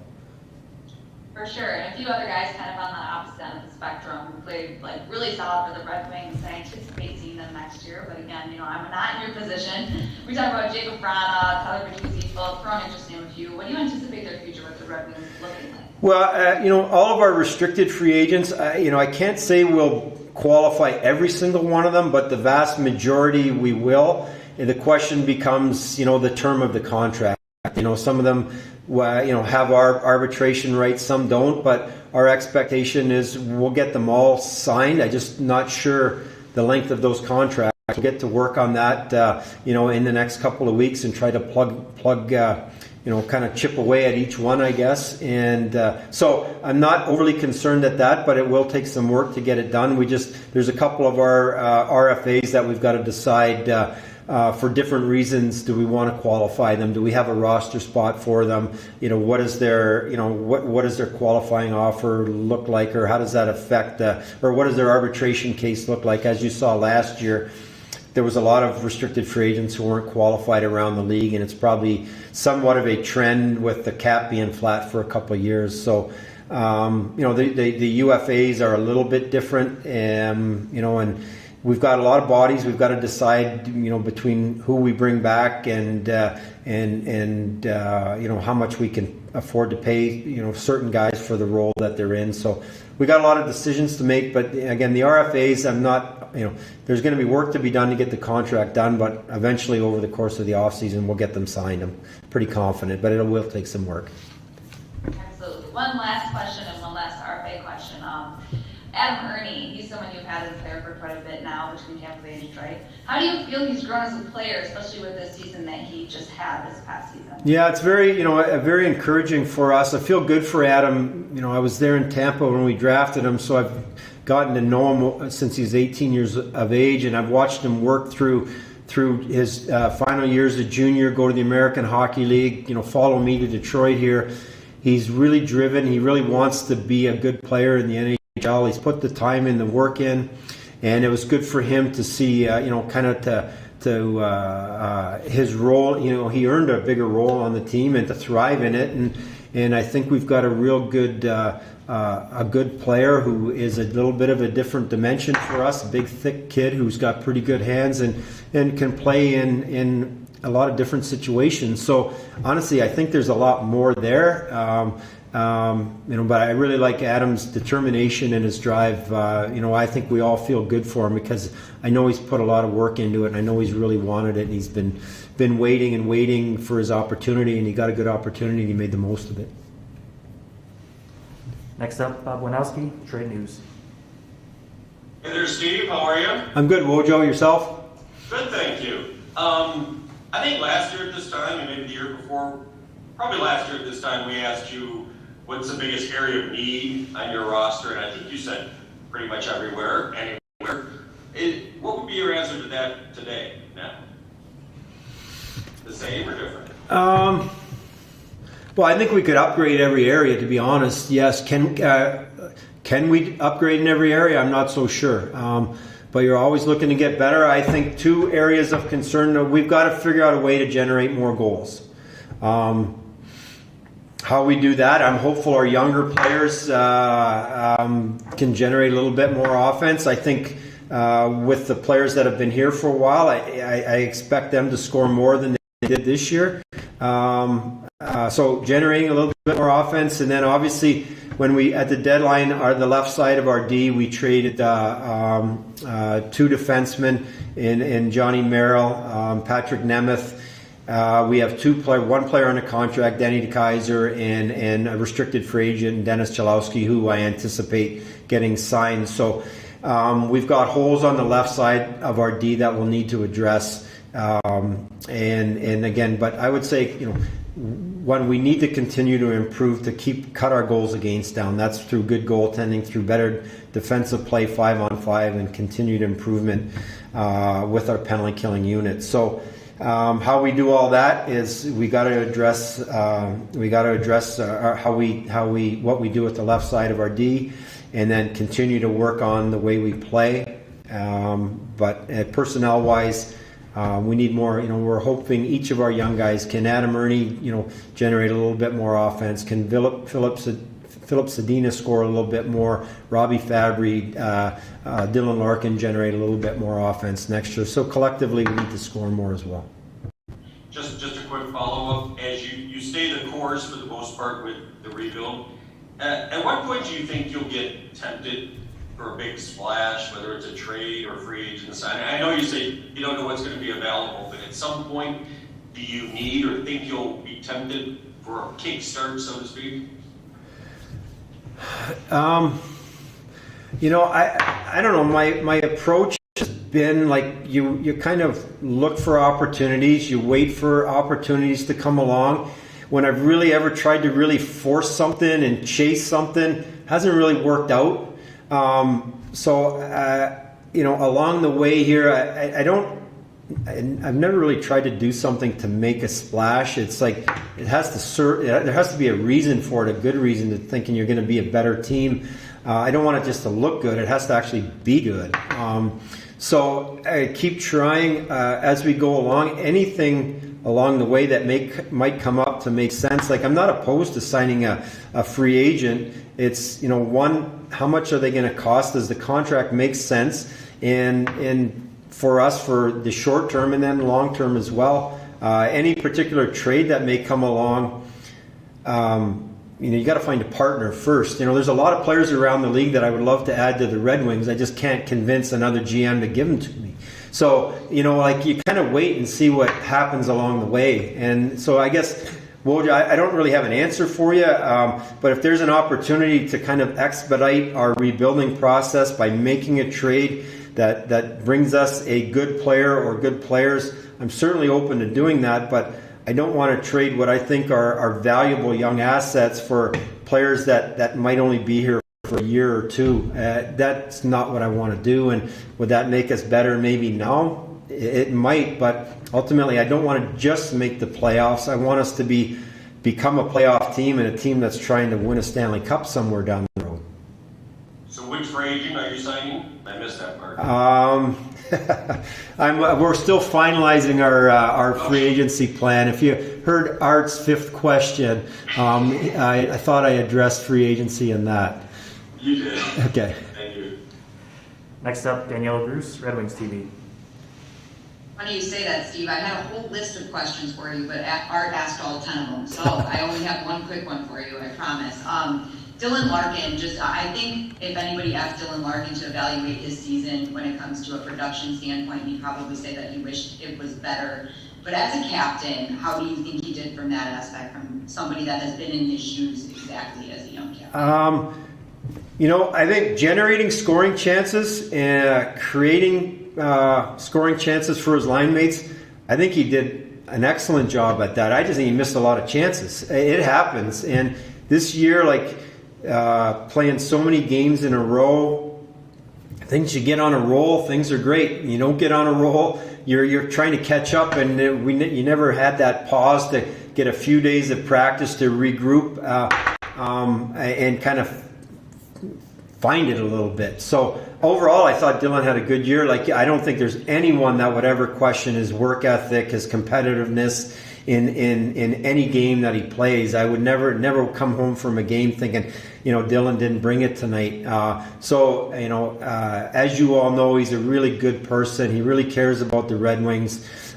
He's driven. So overall, his numbers, goals, I guess, statistically aren't great, but I think he played well, and I think he played hard, and his leadership, his work ethic, his determination are very, very important, even when the numbers aren't there. So I think as the talent level of our team improves, as we get more balance, I'm not really too worried about the production. Ultimately, I see Dylan Larkin as an outstanding two-way player. I don't ever expect or think that we need him to lead the league in scoring. I want him to be a good player in both ends of the rink and focus on that. Whatever the goal totals turn out to be, they'll be good enough. My goal for him, and he and I have talked about it, is strive to be one of the best two-way players in the game. He's got the skills, the strength, and the skating ability and the work ethic to do that. Thank you, Steve. Our last question is from Mike Stone, 97.1 The Ticket. Hey, Steve, I've got a couple for you. Hope you're doing well. There were some high-profile names that have been available, obviously Gallant, Torts, now Tocchet. Did that stuff make you pause at all and say, well, should I talk to other people before I make this decision? Well, I think my decision had to be do I want to continue working, or do I want Jeff Blashill to be the head coach of the Red Wings moving forward? I think if I'm going to go out there, in fairness to Jeff Blashill, and say, Jeff, hang on, I'm going to go talk to a bunch of other guys and then I'll come back and let you know, that was, to me, is the wrong approach. So ultimately, I say, you know what, I've worked with Jeff for 2 years. I'm responsible for the team that's on the ice, the roster that he's given. So I go back to, ultimately, I sit down with Jeff and think, okay, we talk, here's some things let's talk about our team. Let's talk about the way we play. How do you feel about coaching this team? Here's what I'm trying to do. Here's my expectations. Are you comfortable with it? And so ultimately my decision was, before I know who these names are that are out there, I don't know who else might come out there. My decision was, do I want to continue working with Jeff Blashill as our head coach? And I made that decision. So I don't think it was the right thing to do, to go out and talk to other people. Stoney, ultimately my decision came down to, I think it's my job, it's our job as an organization and it's on our players. We need our players to be better. So really that's up to me and our staff to bring in better players, the players that we have to perform better. And again, if you don't have good players, changing coaches, you look around in all of sports, you're involved watching every sport, multiple coaching changes year after year after year. Ultimately, organizations don't change. I believe it's incumbent upon the players. You need a good team. And if I think our coach at some point is holding us back or not meeting expectations, then we'll address it at that point. But our players have to perform. You mentioned offense. Power play, I believe, was next to the last. Did that have something to do with the staff change with Dan? And is he currently bringing in, I wouldn't say a power play specialist, but somebody who knows how to make the power play run a little better? Well, I think we have to do something different with our power play for sure. Ultimately, in regards to Danny Bylsma, he was the head coach of the Stanley Cup champion Pittsburgh Penguins, head coach in Buffalo. And in his heart, he's a head coach and wants to be a head coach. He had, the Red Wings had reasons for wanting to bring in an experienced head coach in to work with the staff. And I think, I wasn't here at the time, but Dan had his reasons for willing to come on board. Ultimately, I think he's a head coach at heart and wants to do that. So that's the biggest reason for him, leaving. Ultimately, our power play is 31st. I think collectively it's struggled the last few years. One, we need to add to our personnel to get the right fit so our power play has a chance to be more successful. And then also we need to do things a little bit differently than we've done and change things up in the way we play, the spots players are put in, the way we bring the puck up the ice. It needs to be addressed. Who will be in charge of that, who we can bring in to help it, we got to go to work and find that person now. Final thing for me, I don't know how deep you can get into this, but everybody has to work in the off-season, players, management, whatever. What is Jeff's greatest strength, and what is Jeff's weakness that he would have to work on? What do you love about Jeff, and maybe what would you... Well, I don't know that I would, say that or point out any weaknesses. again, I go back to the beginning. Like for me, I think, he's a level-headed guy. I don't think he's, some coaches are really, really fiery and like Jeff Blashill is himself, and every person has to be themselves. He's not trying to be somebody else. He's followed in the footsteps of Mike Babcock, who followed in the footsteps of Scotty Bowman. They're themselves, and Jeff Blashill, I like the fact that he's not trying to impress me or impress you. He just does his job. I think our players appreciate the fact that he has a tremendous work ethic, that he genuinely cares about the players, and I know he cares about the players because he and I talk virtually after every game, if not after the game the next day, and depending on the results of the game before, our feelings can vary, and he takes great pride in the player and the players and helping them. So what I think his great strengths are, the most important thing for our team right now is that he's level-headed, he's open-minded, he's willing to listen, willing to learn, he's open-minded, but his eyes are open as far as what's going on around him in the league, that he doesn't have a big enough ego, that he's not going to listen to his staff, to his players, to me for that matter. He's learning, he's getting more experienced and better, but I like the fact that he's calm. I think he's level-headed, and again, I go back to, it's important for us that he's got some patience, not only just with our kids, but our veteran players. And as we're rebuilding, you have to have some patience. You have to be level-headed, because I know, like, you all get frustrated. We all get frustrated. We can drive ourselves crazy if we get overly emotional and drive our team and our players, everyone crazy. And I like the level-headedness, his methodical approach to things. Thanks, Steve. Appreciate it. Yeah. Thanks, everyone. We'll be back shortly with Jeff Blashill.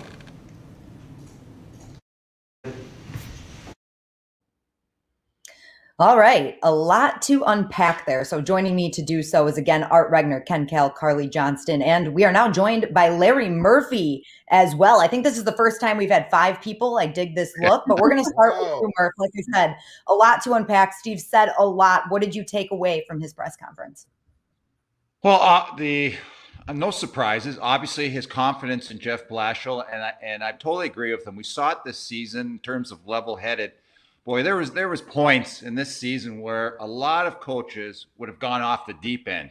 It's just things look so bad. They dealt with the COVID situation, players out of the roster, and I really thought that Jeff Blashill kept his head on straight, coached with a lot of poise, and always made it a point to have the team as well prepared as possible. So it was not a surprise by any means that Blashill is still the head coach of this team. And also looking at the discussion of the roster defensively, you can coach a player in the league to become this type of defensive player. He can improve in that area. Scoring goals is a whole different story. You can improve a team's offense to a degree, but if the guy's not a natural goal scorer, he'll never be a natural goal scorer. And I think Yzerman touched on the fact that this team can use more of those type of players to take them to the next step. Is Joe Veleno the guy that's going to do it for him? Well, yeah, he looks like a natural goal scorer. Lucas Rehmann, there's potential there. Be a natural sort of goal scorer. Mo Seider, he looks like a guy that can really help add offensively, creatively. Those are the guys that are, as he says, going to get this team to that next level. Larry, what did you think too? He addressed the situation with Dan Bylsma too, and the fact that he will not be returning next season. And he did talk about the power play and how it's got to improve. The Red Wings were ranked 31st. What kind of person do you think comes into that position? Well, you're going to obviously bring somebody in that has experience in that area. And Blasma, you can't really blame him totally for the situation. You don't have the horses. You're not going to win the race. And he was dealing with the team. And especially, I looked at what happened with the injuries, the names of you guys have touched on out of the lineup.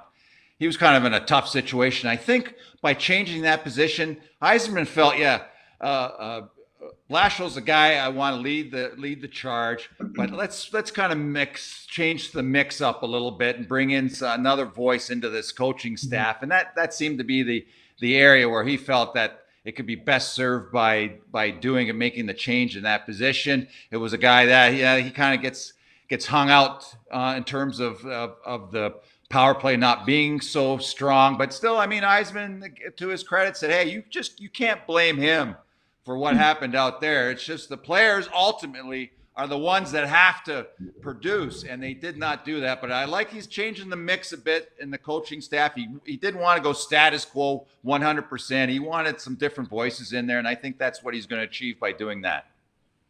All right, we're going to go to Art next because he looks a little disheveled over there. I know he had a long list of like 20 questions to ask Steve Yzerman. Unfortunately, he only got to question 5 or 6, I think. But that's all right, Art. What did you take away from what you heard from Steve Yzerman? Well, first of all, I took that most of their restricted free agents he's going to qualify.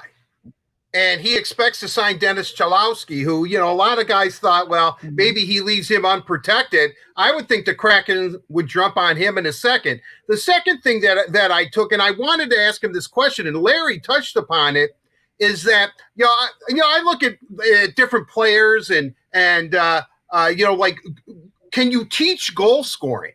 Is goal scoring something you can teach? And I think Larry hit it on the head. You can improve a team's offense, but when you look at the really consistent goal scorers in this league, they've been doing it from their rookie season on, for the most part. I mean, sometimes injuries might be a factor or whatever, but for the most, a guy who comes in, and if he can score from almost day one of his NHL career, he's going to score. And I don't know how you scout that staff, or that skill, pardon me. I don't know how you do that, because that's essentially what Steve said. When Wojo asked him that question about, well, now, and he said, well, we can improve in all areas, which, he's right. I mean, they weren't a playoff team. But with that said, he said it's offense. And I think until, whether it's Lucas Raymond or Joe Velena or whomever, they need somebody who's going to step on that ice almost immediately and pop in 30 goals. I know it sounds crazy,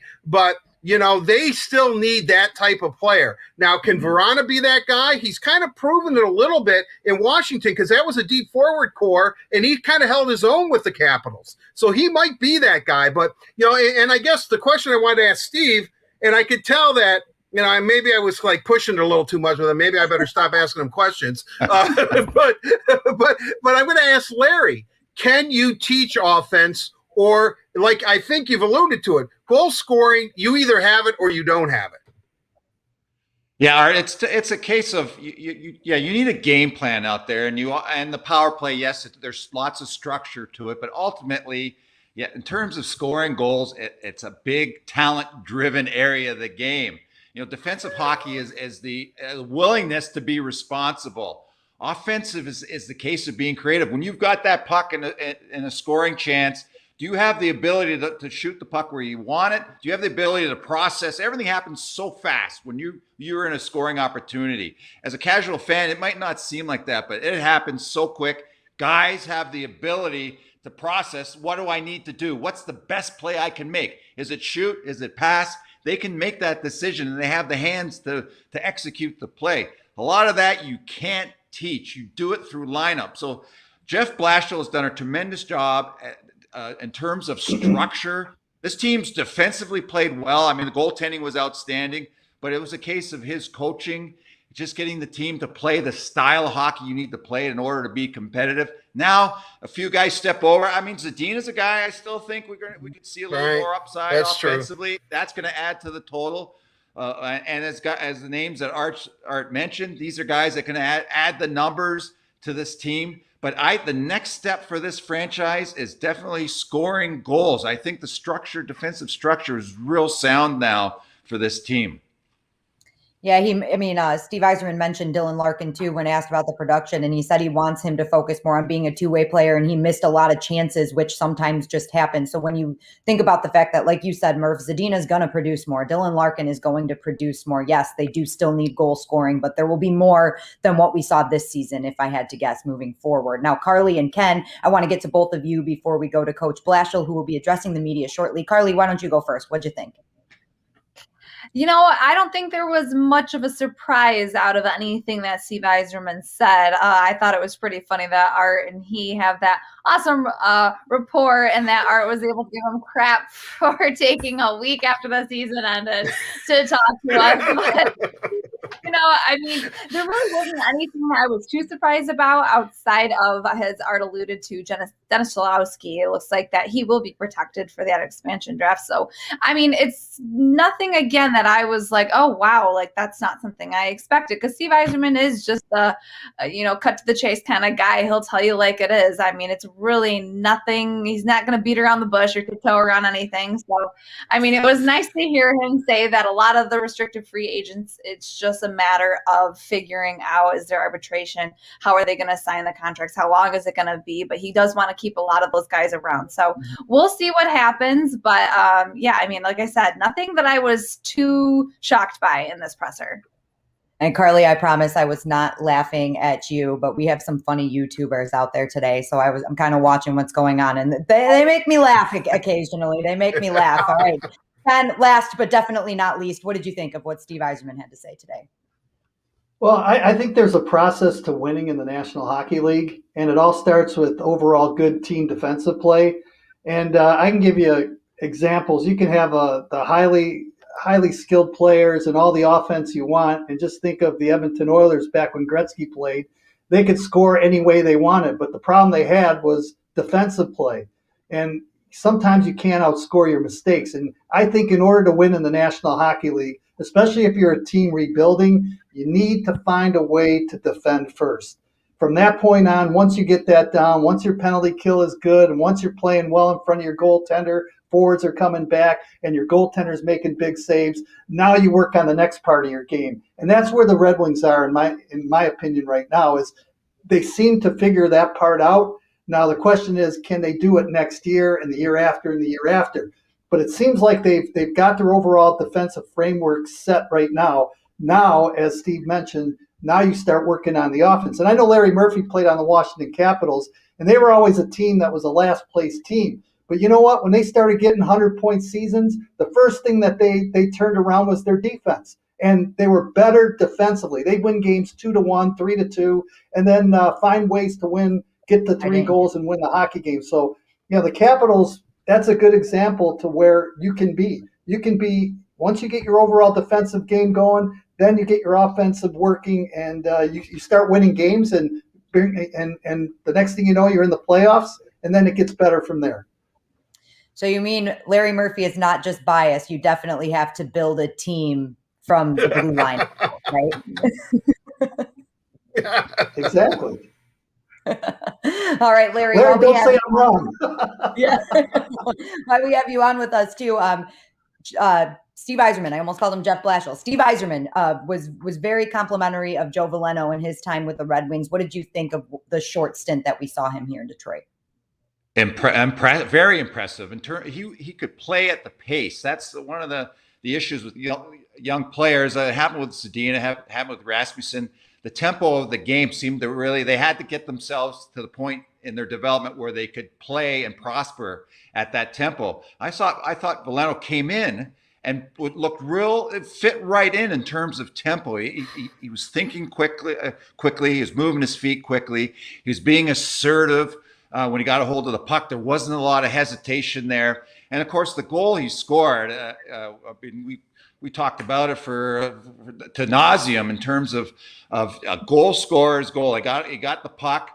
He knew exactly what he wanted to do. There was no panic. He was able to analyze kind of the time he had, what was the best play, what was the best shot, and execute it perfectly. So it makes you excited. And Yzerman touched on it. He's saying the door's open for him to step in as a Red Wing player. Now he didn't go as far, and he did that with Seider on defense. He didn't basically say they're going to be on the team. He didn't want to put that pressure on him. But boy, you could sense the optimism about Veleno, the possibility of him being on the team next year with his development. So I mean, for Red Wings fans, for the team, I just hope that this kid shows in camp. They're not going to hand it to him. They're going to give him a lot of opportunity, but hopefully he shows with the opportunity that he's given that he's ready for the National Hockey League, an everyday player.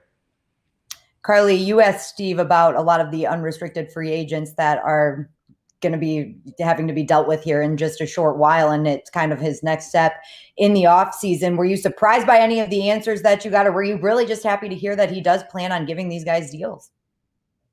No, I was happy to hear that a lot of the restricted free agents he wants to keep around. A few of them are a little bit on the younger side. Like I said, I know we saw Rasmussen centering a line in the National Hockey League, which is great. You know, I think he's only about 22 or 23. He's a young guy, and it's great to see them all progress and be able to develop, especially in this weird season. There were a lot of odd things that went on this season. First of all, it was a condensed season. Then they had a taxi squad. So a lot of these guys weren't really playing in the games. They were just on the taxi squad practicing with the team, which, you know, it helps in the development in itself, being around a lot of, great NHL players, but they didn't get that gameplay. But I don't think some guys like Gustav Lindstrom and Dennis Cholowski or Giovanni Smith really I don't think it negatively impacted their game being on the taxi squad for a long stretch of games, because I think when they were in the NHL playing, because I know obviously we saw them a lot in Grand Rapids with the Griffins, but I don't think it impacted their game in any which way. Negatively, I should say, more so. I don't think it impacted their game negatively being on the taxi squad, but that's not something we would have seen without this condensed season. But I'm happy to hear that Steve Yzerman liked the progress that he saw from these players and the development. And then we talk about some of the older guys who really are some solid players that I see being the core of the future of the Red Wings, and Jacob Vrana, Tyler Bertuzzi, Adam Ernie, Philip Hronik.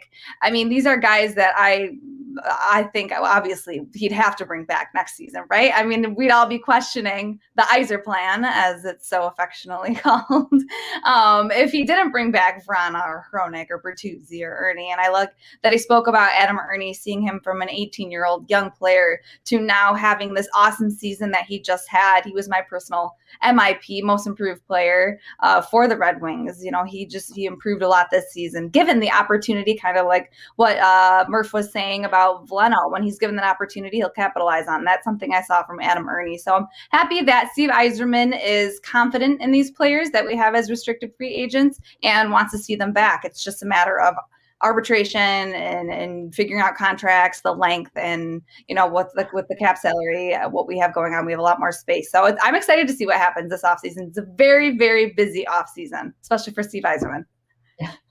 Art, I want to ask you about goaltending, because you asked Steve, you and Max, I know you were really excited to ask about Keith Petruzzelli, the goaltending prospect that is playing in Quinnipiac right now.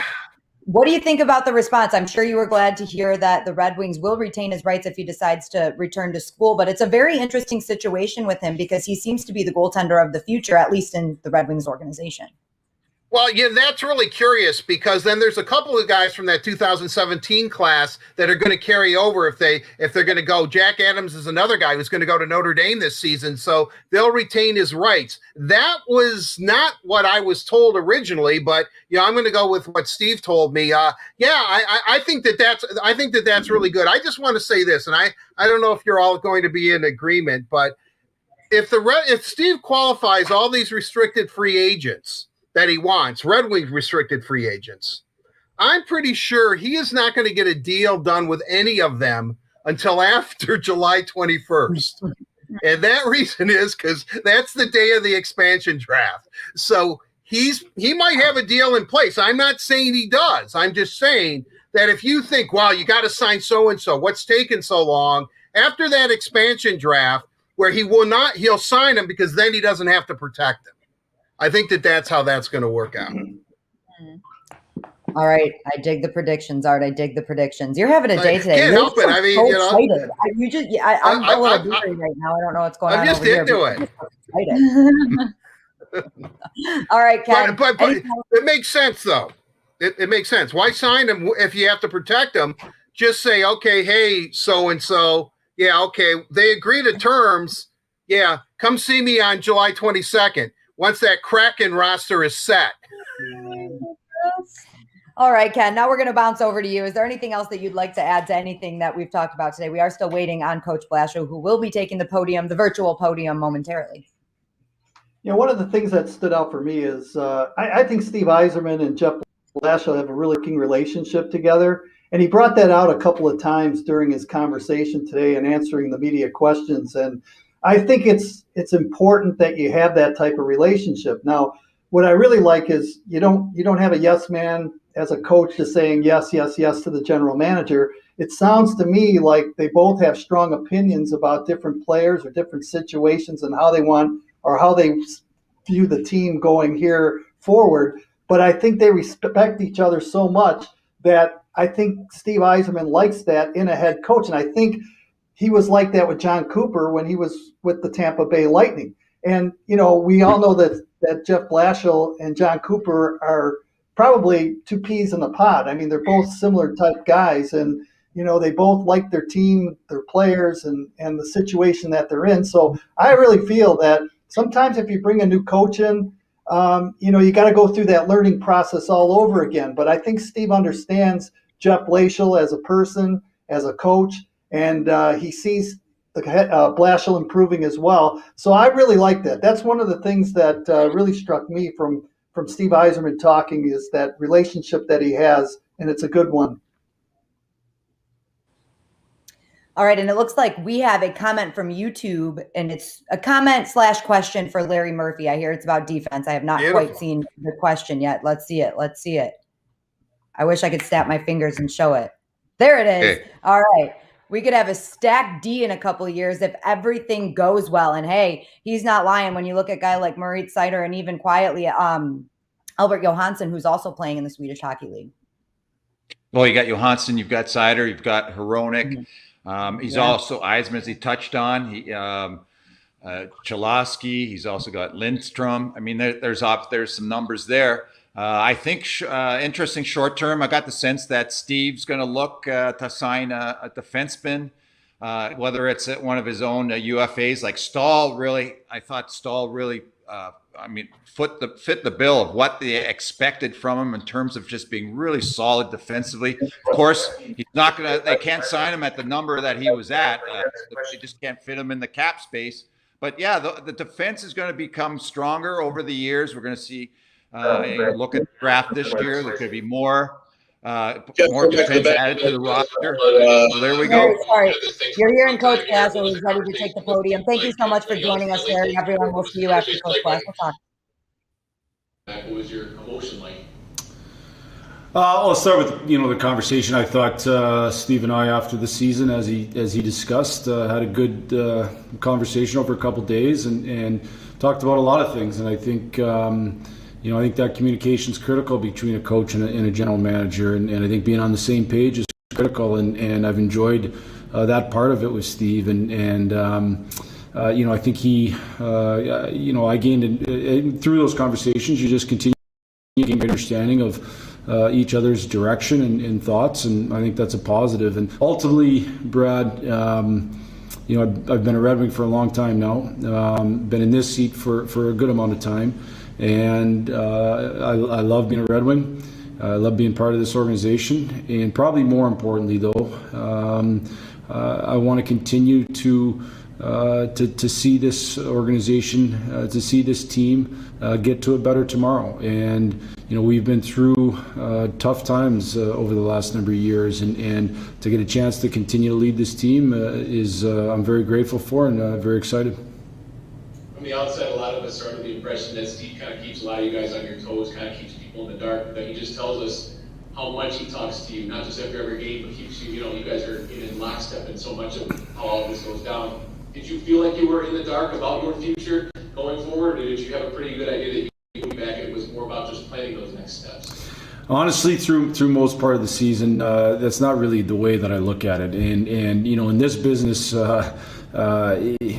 contract, no contract, you never know when your last day is going to be with this particular team. That's the reality of this business. So, I've learned not to spend really any time worrying about that. I'm at peace on a continual basis with whatever happens. We don't control that. We control doing our jobs and doing the best of our ability. And so, we, as Steve said, we weren't going to discuss my situation through the season. I don't necessarily think in most cases that's right. Maybe in some cases it is, but I think in most cases it's not right. So, but to be clear, there's very little time that I feel like I'm in the dark at all about what Steve's thinking. That's why I enjoy working with him and for him is I know on a regular basis what he's thinking, and I think vice versa, he knows what I'm thinking. And I don't think you can get to the best, get to the top, do your very best job if you're not completely honest with each other and find ways to come to solutions, and that's our approach. Good to talk with you today, Jeff. Thanks. Next up, Ted Colfin, Detroit News. Hey, Jeff, you kind of alluded to it. Is there a sense that the job's just not complete yet? The job's not done in your eyes? Well, certainly the job's not nearly complete, and I'm aware of where we have been the last number of years, and I want to get us back to a much better spot, and so I think any coach would tell you you'd love to continue to have the opportunity to grind and push and find ways to continue to make strides as a team and as an organization. And I'm very aware of what I've been a part of.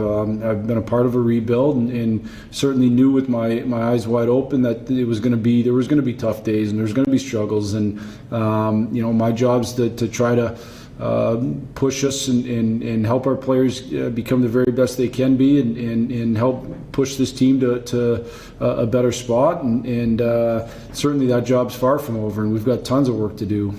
I think we made some strides this year. I think we got better in certain areas. I think individual players got better. That's extremely important, but we've got tons of work to do.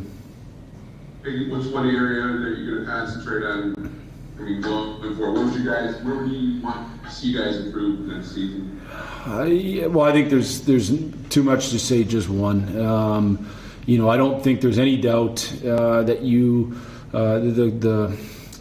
the hardest way to win in this league is, and I don't think anybody really does it, is to just score and try to outscore your mistakes on a nightly basis. Like, that really doesn't happen. It's not really a run and gun league. Everybody's too close. Nobody has that much more talent than the other team to be able to run a gun. You guys are watching the playoffs. It's hard. It's hard to create scoring chances. A great team like Vegas isn't able to score through 60 plus minutes of hockey. Like, that's what it's like. So we better be sound defensively, and I think the reality is good offense comes from being sound defensively. So we better make sure we're sound defensively, but we need to improve in tons of areas.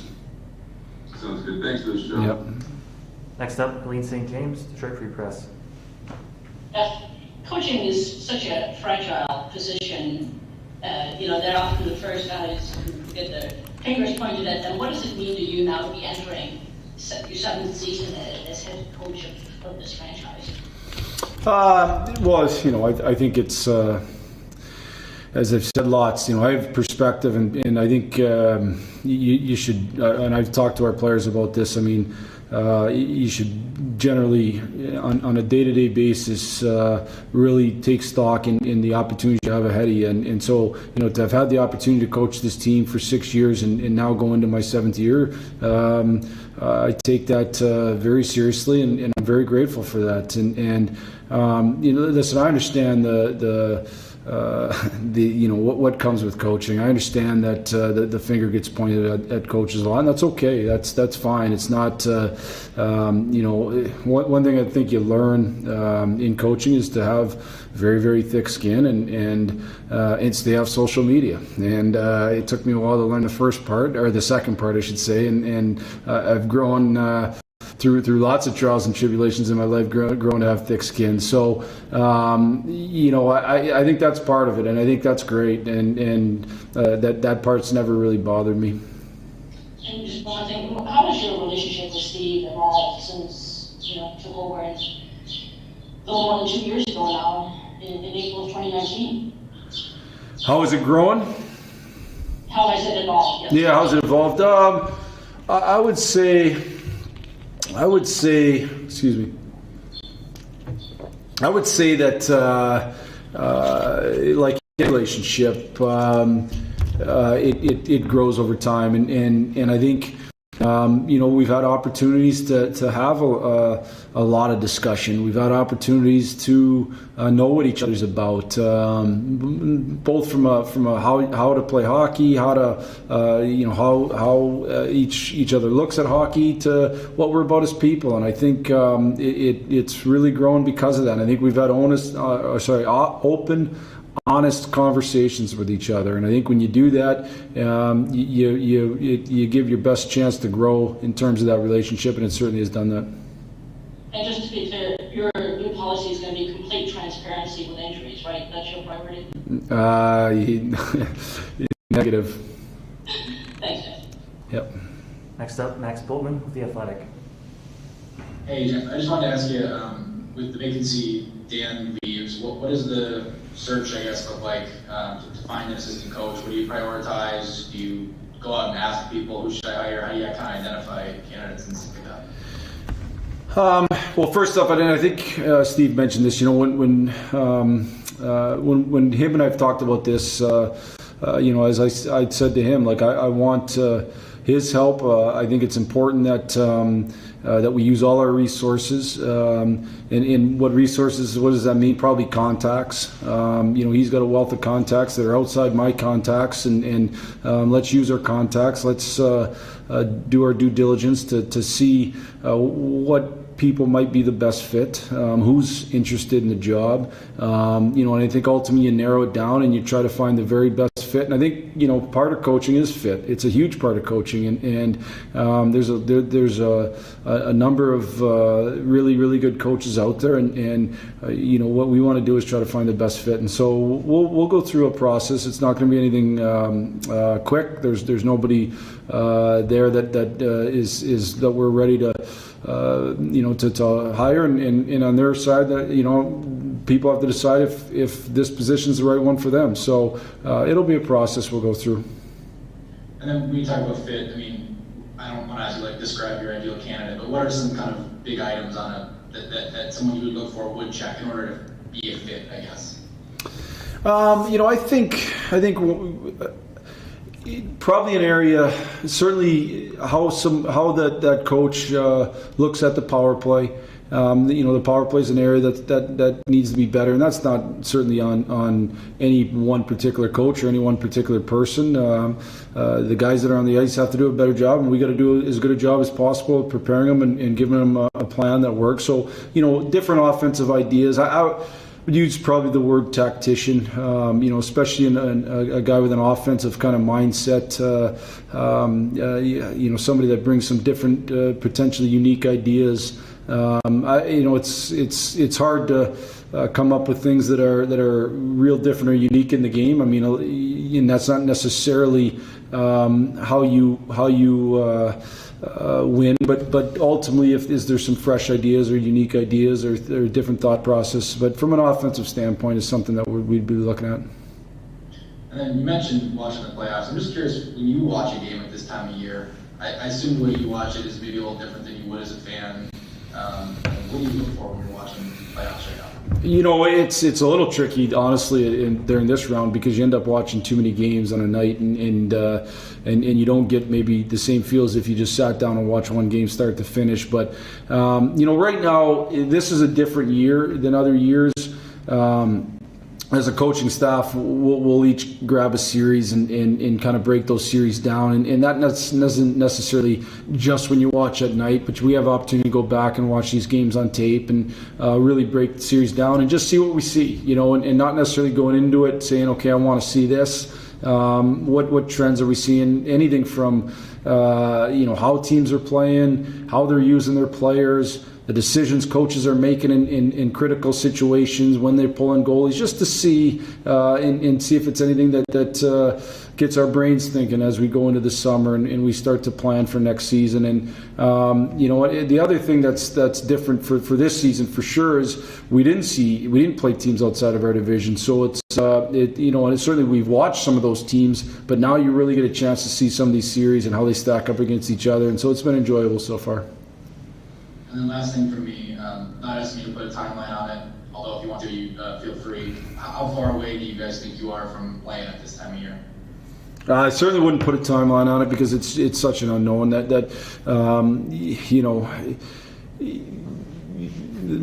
the end of the day, we'll need growth in our players. We'll need growth we'll need to add players who can help us be better. Some of those are going to be certainly internally. You never know how good some of those young players are going to be and how quickly they're going to be to that level. You just don't know those things. So, I believe ultimately in taking strides every day to try to get forward, trying to take footsteps in the right direction, and you put your head down and you just go to work, and that's what we'll continue to do.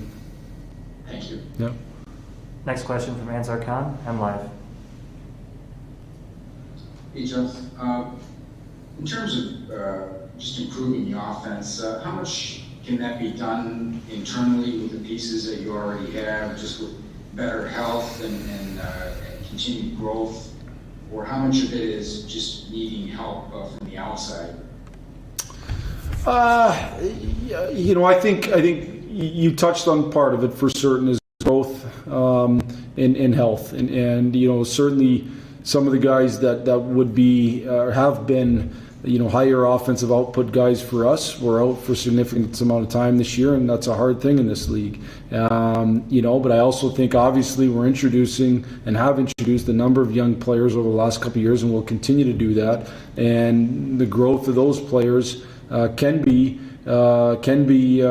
big depending on the steps they take. And so, it's probably going to take a little bit of everything. And we don't need to necessarily, you don't need to lead the league in goals for in order to be a really good team. If you play smart hockey and you play the right way, you have to score enough. And I think, we were in a number of games this year.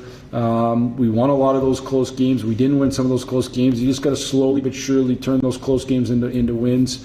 And certainly the growth of the players that have been here will be important, and any additions that add to scoring without sacrificing the other side will be important as well. Also, with Dylan, what do you look for him in terms of getting back to where he was a couple of years ago, production-wise? I know he battled a couple of injuries this year, but just how would you assess the season and what he needs to do going forward? Well, I'd start by saying I think Steve touched on this. He had lots of chances. Sometimes they don't go in, and that's the reality. Steve Yzerman sat here and said it. It's the reality of players in this league. Some years the production's up, and you can play the same, and some years the production's down. And honestly, you played exactly the same. It's just some years you get on a roll. It's just the way it goes sometimes. That's why ultimately, I think the biggest key for Dylan is to be as great a two-way player as humanly possible, to be what I call those are winning players, to be as great a winning hockey player as humanly possible, because then when the production's down, you're still making a huge impact on a team, helping that team win, and ultimately Dylan as the leader of this team. If your best players are those great two-way winners, it starts to build towards being a winning hockey team, and Dylan knows that. And he's worked extremely hard at it over the 6 years we've been together. His work ethic, his compete, are second to none. I've seen him be able to go against the very best players in this league, very, very best players, the stars of this league, and beat them on a game-to-game basis. And not every single game, but on a game-to-game. When I've given him those assignments, he's done that. And to do that and score is not easy. And so, I think like any player, production can ebb and flow through a course of a player's career. Let's focus on the things that we can really control, and that's his night-to-night play. And ultimately, my focus with Dylan has never been on a particular amount of points. My focus with Dylan has always been on becoming the best two-way player he can become. Thanks, Jeff. Yep. Next up, Carly Johnston, Red Wings TV. Hey, Coach, how you doing? Good, Carly. You? Good, thank you. So obviously this is a team in a rebuild state, a team that could be getting younger and younger. So how much are you prioritizing the development of these young players?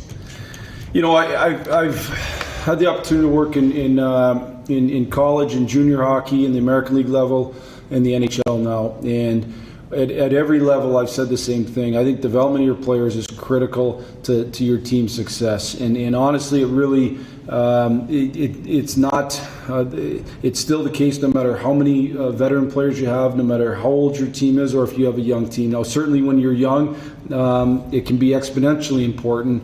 Ultimately, the ceiling of your team sits at a certain spot, and then the better your players develop and the more they get better, it pushes that ceiling higher and higher. And so I think development is always a critical part of winning. To me, it's not either or. It never has been. And one of the things I tell our players all the time is, as a coaching staff, we owe it to you. Again, it doesn't matter if you're a 21-year-old rookie in the league or a 37-year-old veteran in this league. We owe it to you to help you become, to continue to grow as a player and push your ceiling as high as possible. And ultimately, if we do that, our team grows. For sure. Kind of on that note, what did you see out of Joe Veleno and the small sample size you saw of him in the National Hockey League? Well, as a player's developed. He's gotten better. There's zero doubt about that. First off, I think he's gotten better off the ice with the strength that he put on. He was clearly a stronger person. He was more of a man than when he first came in, and that's natural. But he went to work. Some guys go to work and build their bodies up to that elite level, and some people don't. And he's worked towards that. So he's clearly a better player. Seemed to have his confidence was high. It was good. I think that's extremely important in players. I think his 2 experiences in pro hockey have been very beneficial to him. Having played in the American League, I thought Ben Simon's staff did a really good job with him. I think Sean Horkoff and the development staff have done a really good job with him, pushing him to get better at certain things, going back to when he was playing junior. And I think this year in Sweden helped him. So he's taking steps in the right direction. Now, the steps get harder and harder as you try to continue to move up the pyramid of hockey. And so, my message to him is the next steps get more critical, and they're not easy. And so I hope he has another great summer and comes in here and is a much better player than when he left. Awesome. Thanks, Coach. Yep. Next up, Art Regner, DetroitRedWings.com. Hi there, Jeff. Congratulations. Thank you. I am kind of curious. I don't think they want to get into specifics about length or anything, but was this a relatively quick negotiation? Have you been talking about it through the course of the season, or did you get an unexpected call on Mother's Day and Steve said, "Let's make a deal"? Again, I don't want to get into too much of the detail of it, but I said earlier, it's not something that I was really honestly thinking about through the course of the season. I have a job to do through the course of the season, and I owe it to our team to keep my focus on everything possible to help our team become as good as possible. So, Steve and I sat down after the season, and we talked over a couple days, and ultimately we stand here today. If you could explain, everyone's so eager to see the prospects all the time. The 12 players or whatever the Red Wings are going to draft at the end of July, the fan base is going to want to see all 12 of them in the lineup next year, right? I mean, that's just human nature. But how imperative is it to have the right blend of prospects and youngsters and veteran presence in the lineup? Not only because you want to be competitive, but for the development of these prospects, you need a mix of veterans, don't you? And is there a certain number that you would like to see on your 24-man roster of like 6 really hardcore proven NHLers? Well, I'd start with this. I'd start by saying, we're no different than the fans. We'd like every one of our draft picks to end up being an NHL superstar. But the reality is if you go through the history of the draft, and I do this all the time, and you go to any team's draft at any point, first of all, there are very few superstars in this league. It's the very best league in the world, and to get to that level is very few are able to attain it. Second of all, a lot of players you draft don't end up, and this is every organization, a good number of players you draft don't end up playing in that organization, don't end up playing in the NHL. I talked to elite level teams, whether it's the National Team Development Program, whether it's United States Hockey League teams, and in my message, I give them the numbers, and the numbers aren't great. The numbers say that most guys that get drafted don't make it. And so, we have to be realistic about that too. The other part of it is, how many young players compared to how many veterans. It really, it starts with how good are the players. Like, you have to make the team, and you have to help the team be better. And I think from a management perspective, it doesn't it's not necessarily the most beneficial thing for a player to be on a team and not be in important roles. So they have to earn certain roles, and if they earn those roles, and I think management's generally comfortable with them playing in the NHL, but if they're not earning those roles, and they could be learning, playing in a much bigger role at a lower level, then that's probably the most prudent thing to do. What I would say, Art, without a shadow of a doubt, at this level, really at any level, I think having good, I'll use the word models, having good models for young players to see, not just hear, but to see the approach you have to take every day, to see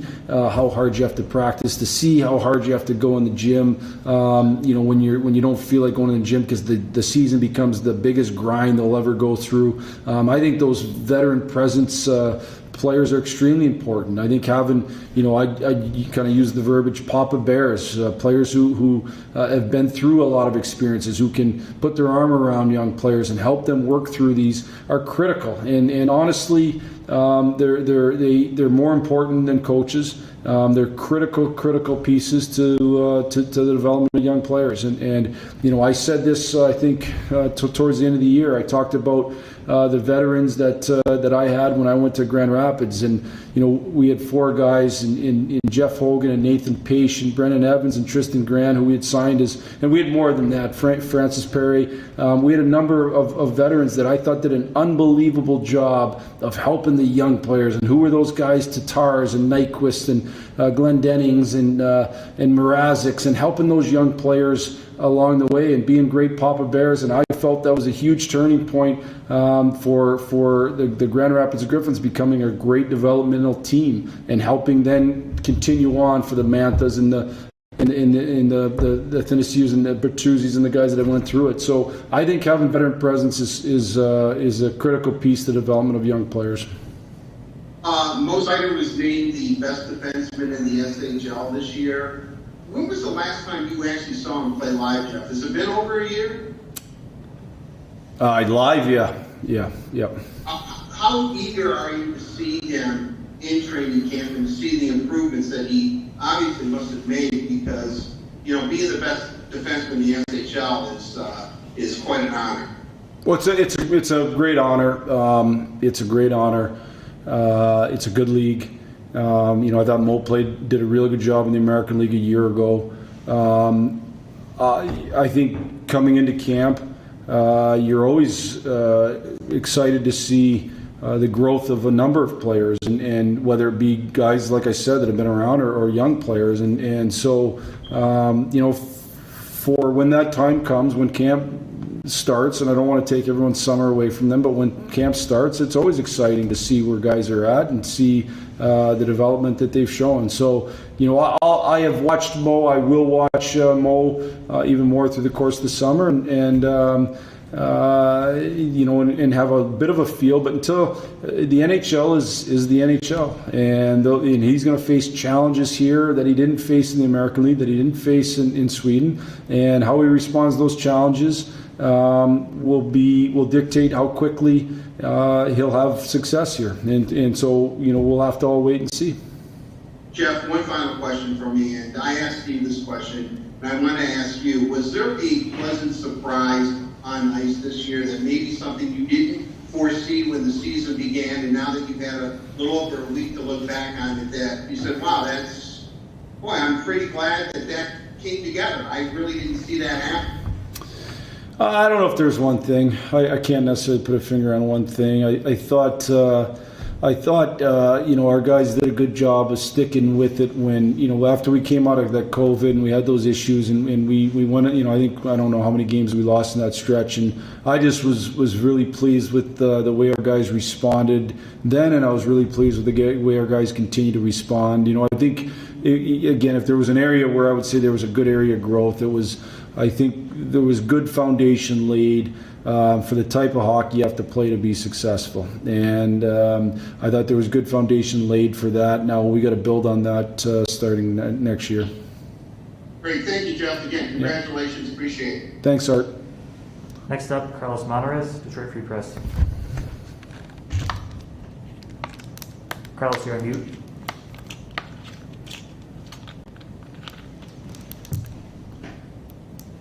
Sorry about that. Steve wouldn't tell us how long your contract is, whether it's 1 year, 2 years, 5 years, we don't know. So the question is, do you feel that you feel confident that you're not only the coach for the Red Wings this next year and the next couple of years of this rebuild, but the guy to take them to playoff success when it starts coming and take them into the playoff runs speedily? Well, I'd start by saying, Carlos, I think every coach in this business is continuously working towards making sure that they continue to have the opportunity to do their job. That's just the reality of this business. And so I've never ever looked at, had long-term plans. It's nothing I've ever done in my coaching career. All I've ever thought about is doing the very best job I can that day and then moving forward. So, I don't know if that answers your question or doesn't answer your question, but at the end of the day, for me, we're trying to become a better group on a daily basis here. And again, I know I've had success. I know what it takes. It takes steps in the right direction with as few steps in the wrong direction. It's not one giant leap or anything like that. It takes just a continual process of getting better and better and better, and as little steps in the wrong direction as possible. And it's we've got tons of work ahead of us here, and let's worry about being a better hockey team day 1, day 2, day 3 of next season, and continuing to move this organization forward. Just a follow-up is just, I'm not sure how much of when you met with Steve, how much of a situation it was where you had to present your case or not, but in the 6 years you've been the Wings coach, what have you most been proud of in that time?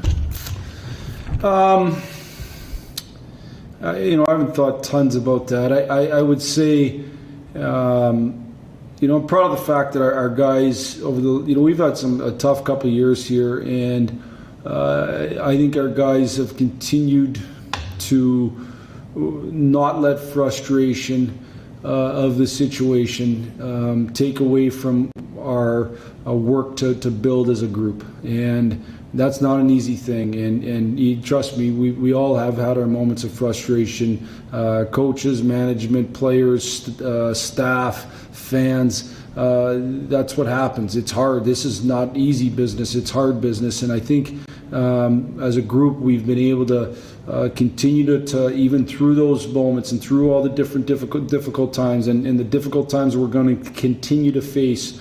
Keep our focus on trying to get better and keep our focus on working towards a better tomorrow. And that part, I'm proud of our group.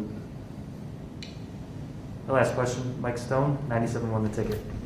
Yeah, Jeff, I know you don't like to talk about yourself too much, but where in the last 6 years you can say, you know what, I've gotten a lot better than where I was when I first started? Is there something you can say, I learned a lot in the 6 years where I know I'm a better coach now than I was 6 years ago because of this? That's an interesting question, Stoney, and my wife would probably disagree. I don't like to talk about myself, but I would just say this. I've gained tons of experience, and I think if you are willing to learn from your experiences, your successes and failures, no matter how big or how little they are, if you're willing to learn from you become better. And I know I'm a much better coach today than I was when I got the job 6 years ago, and I hope to be a better coach 6 years from now by continuing to learn. I think when you've kind of been through it and you've been through lots of different situations, you just get very comfortable in making decisions and moving forward. And you don't really worry about the second guessing that happens at any elite level, and certainly in this league or other leagues that happens. And you make your decisions, and sometimes they're good and sometimes they're not good, and you learn from them and you move forward. And anybody that's in a decision-making position understands that you can cripple yourself by overanalyzing poor decisions. You have to learn from it and you have to move on. And I think you get scar tissue at times from it. And what I would say is that scar tissue is built up, and my skin's continue to get thicker. And so that to me is where probably the biggest growth is. Thank you very much. Yep, thank you. That's it for us today. Thanks, everyone.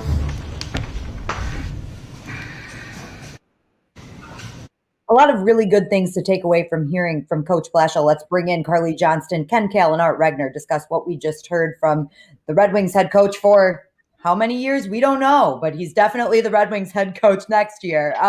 So he definitely talked about his importance and the importance he places on developing his young talent, which seems to be the reason that he remains the Red Wings head coach. I thought that last part of his press conference, talking about his personal growth, was something that was really important, because as Steve Yzerman even pointed out, he considers Jeff Blashill to be a relatively young head coach, and he's kind of learning as this team is building too. Ken, what were your biggest takeaways from what you heard from Coach Blashill?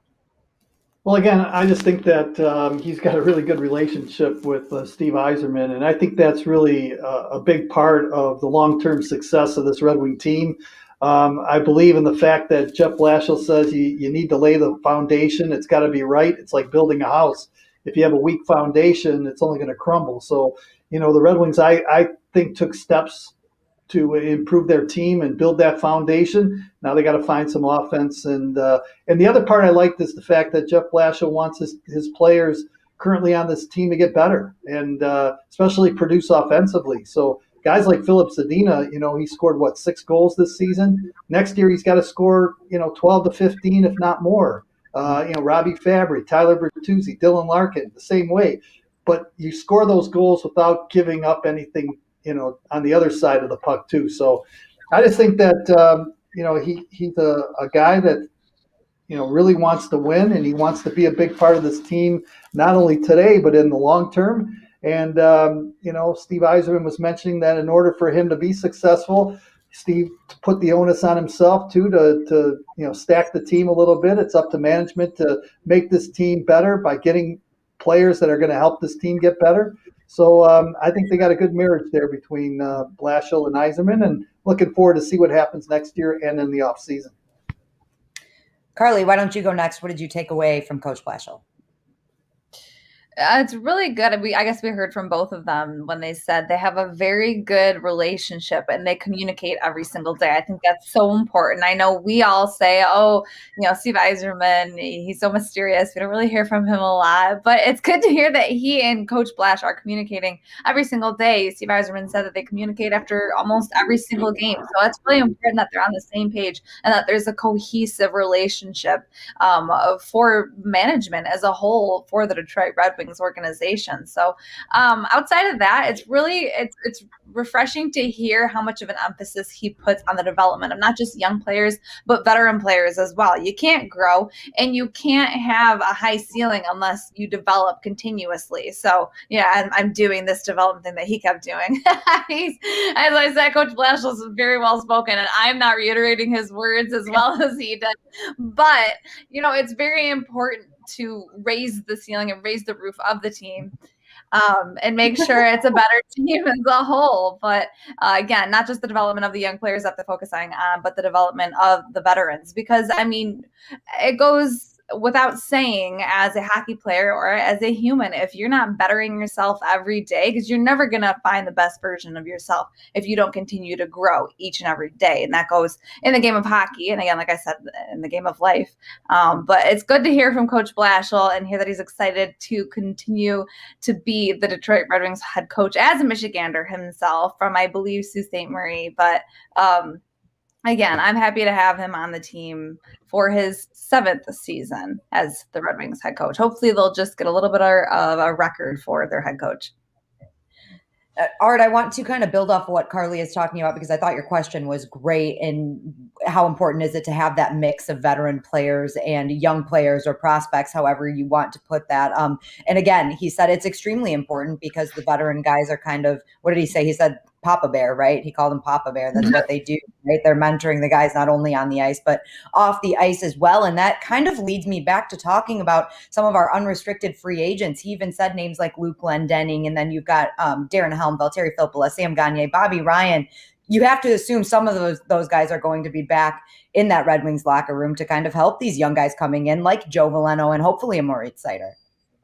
Well, yeah, you really do. And if it's not some of the players you just mentioned, it'll be free agents that are very similar in their resume, NHL resume, if you will. Look, as we said when we began our show a few hours ago, is that you could tell that Jeff Blashill and Steve Yzerman are on the same page simply because Yzerman's at every practice and he watches, and after every game, there were a few times, and where I would follow Steve almost into Jeff Blashill's office after a game, asking him questions.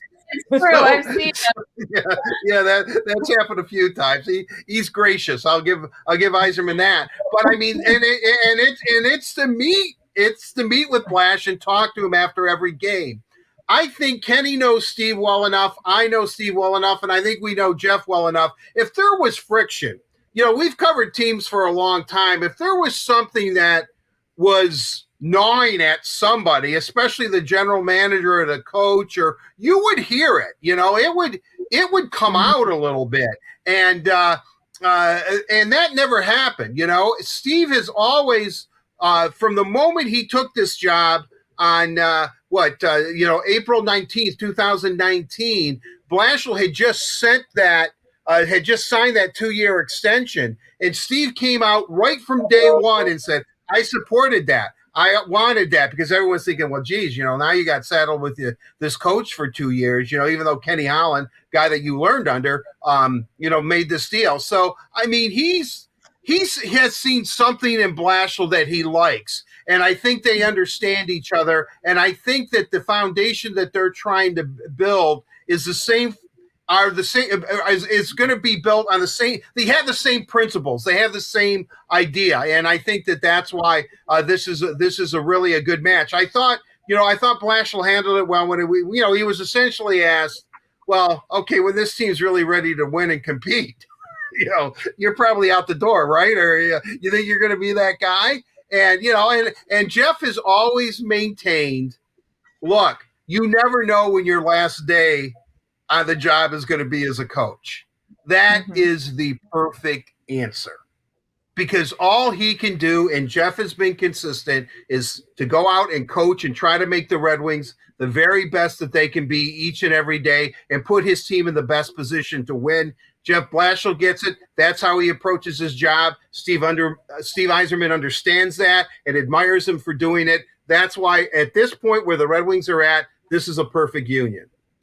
And just to follow up on that, Art, Daniela, and Carly, just real quick, keep in mind, Steve Yzerman as a player played for a number of different coaches in his career in the National Hockey League. He understands, he's played for coaches who were headstrong. He played for coaches that were mild and meek. And, he understands from a player standpoint, what it's like to play for each one of those types of coaches. So I am sure that if he was a player on this Detroit Red Wings team now, he would look at Jeff Blashill and say, you know what, the guy's not a bad coach. I mean, I enjoy playing for him. And that goes into the equation too, no doubt about it. Well, you know what? And just to really, I know we have to run, but I will say this. I think that Steve's time in Detroit, I got the feeling when he was answering some of these questions that he was observing other professional franchises in town about switching coaches all the time and, always kind of mixing it up, and it hasn't worked. So I think that, stability is something that works. And I think when Scotty came and finally stabilized it, and Brian Murray to a certain degree too, but, when they had guys that were not here, like Teddy Garvin for a cup of coffee or something, guys that were constantly changing. Brad Park, that were constantly changing. So he likes that, to be consistent, have that consistency, have the same message, I think is very important, especially for a team that is rebuilding and you have a coach who has a proven track record that he can work with young players and he can work with this general manager. And Steve, that's, like I said, it's a good mix. I'm using hands vibes like Carly now. It's a good mix. All right. Like this. And family. Well, luckily, my question for you guys is going to be, do we have any final thoughts? So I think Art and Ken got their final thoughts in. Carly, do you have any final thoughts before we wrap this up? I'm pretty sure Art took every single word out of my mouth that I could have possibly thought of. So I had my rant earlier, but all in all, happy with the situation going on with the Detroit Red Wings. I see a lot of progress from them, and consistency is a huge word, Art. That was a good way to put it. So consistency is huge for a team that's in a rebuild, a team that's kind of, don't want to call it bottom of the barrel, but they're climbing and they're clawing their way up to the top. So I'm excited for the future of the Red Wings, and I'm excited that Coach Jeff Blashill, and Steve Yzerman are a part of that. I am too, Carly. Couldn't have said it better. It's going to be an exciting future here in Detroit and for this Red Wings team. That does it for our special edition of the Word on Woodward presented by Rehmann. But tune in tomorrow because we are going to have some live streaming of some player availability, which will start at 10:30 tomorrow. And then there will also be some player availability on Thursday, which will be live at 11. So make sure you're tuning in to the Word on Woodward wherever you're tuning in now on all Red Wings social media channels. Thank you all so much for tuning in today, and we'll see you tomorrow morning.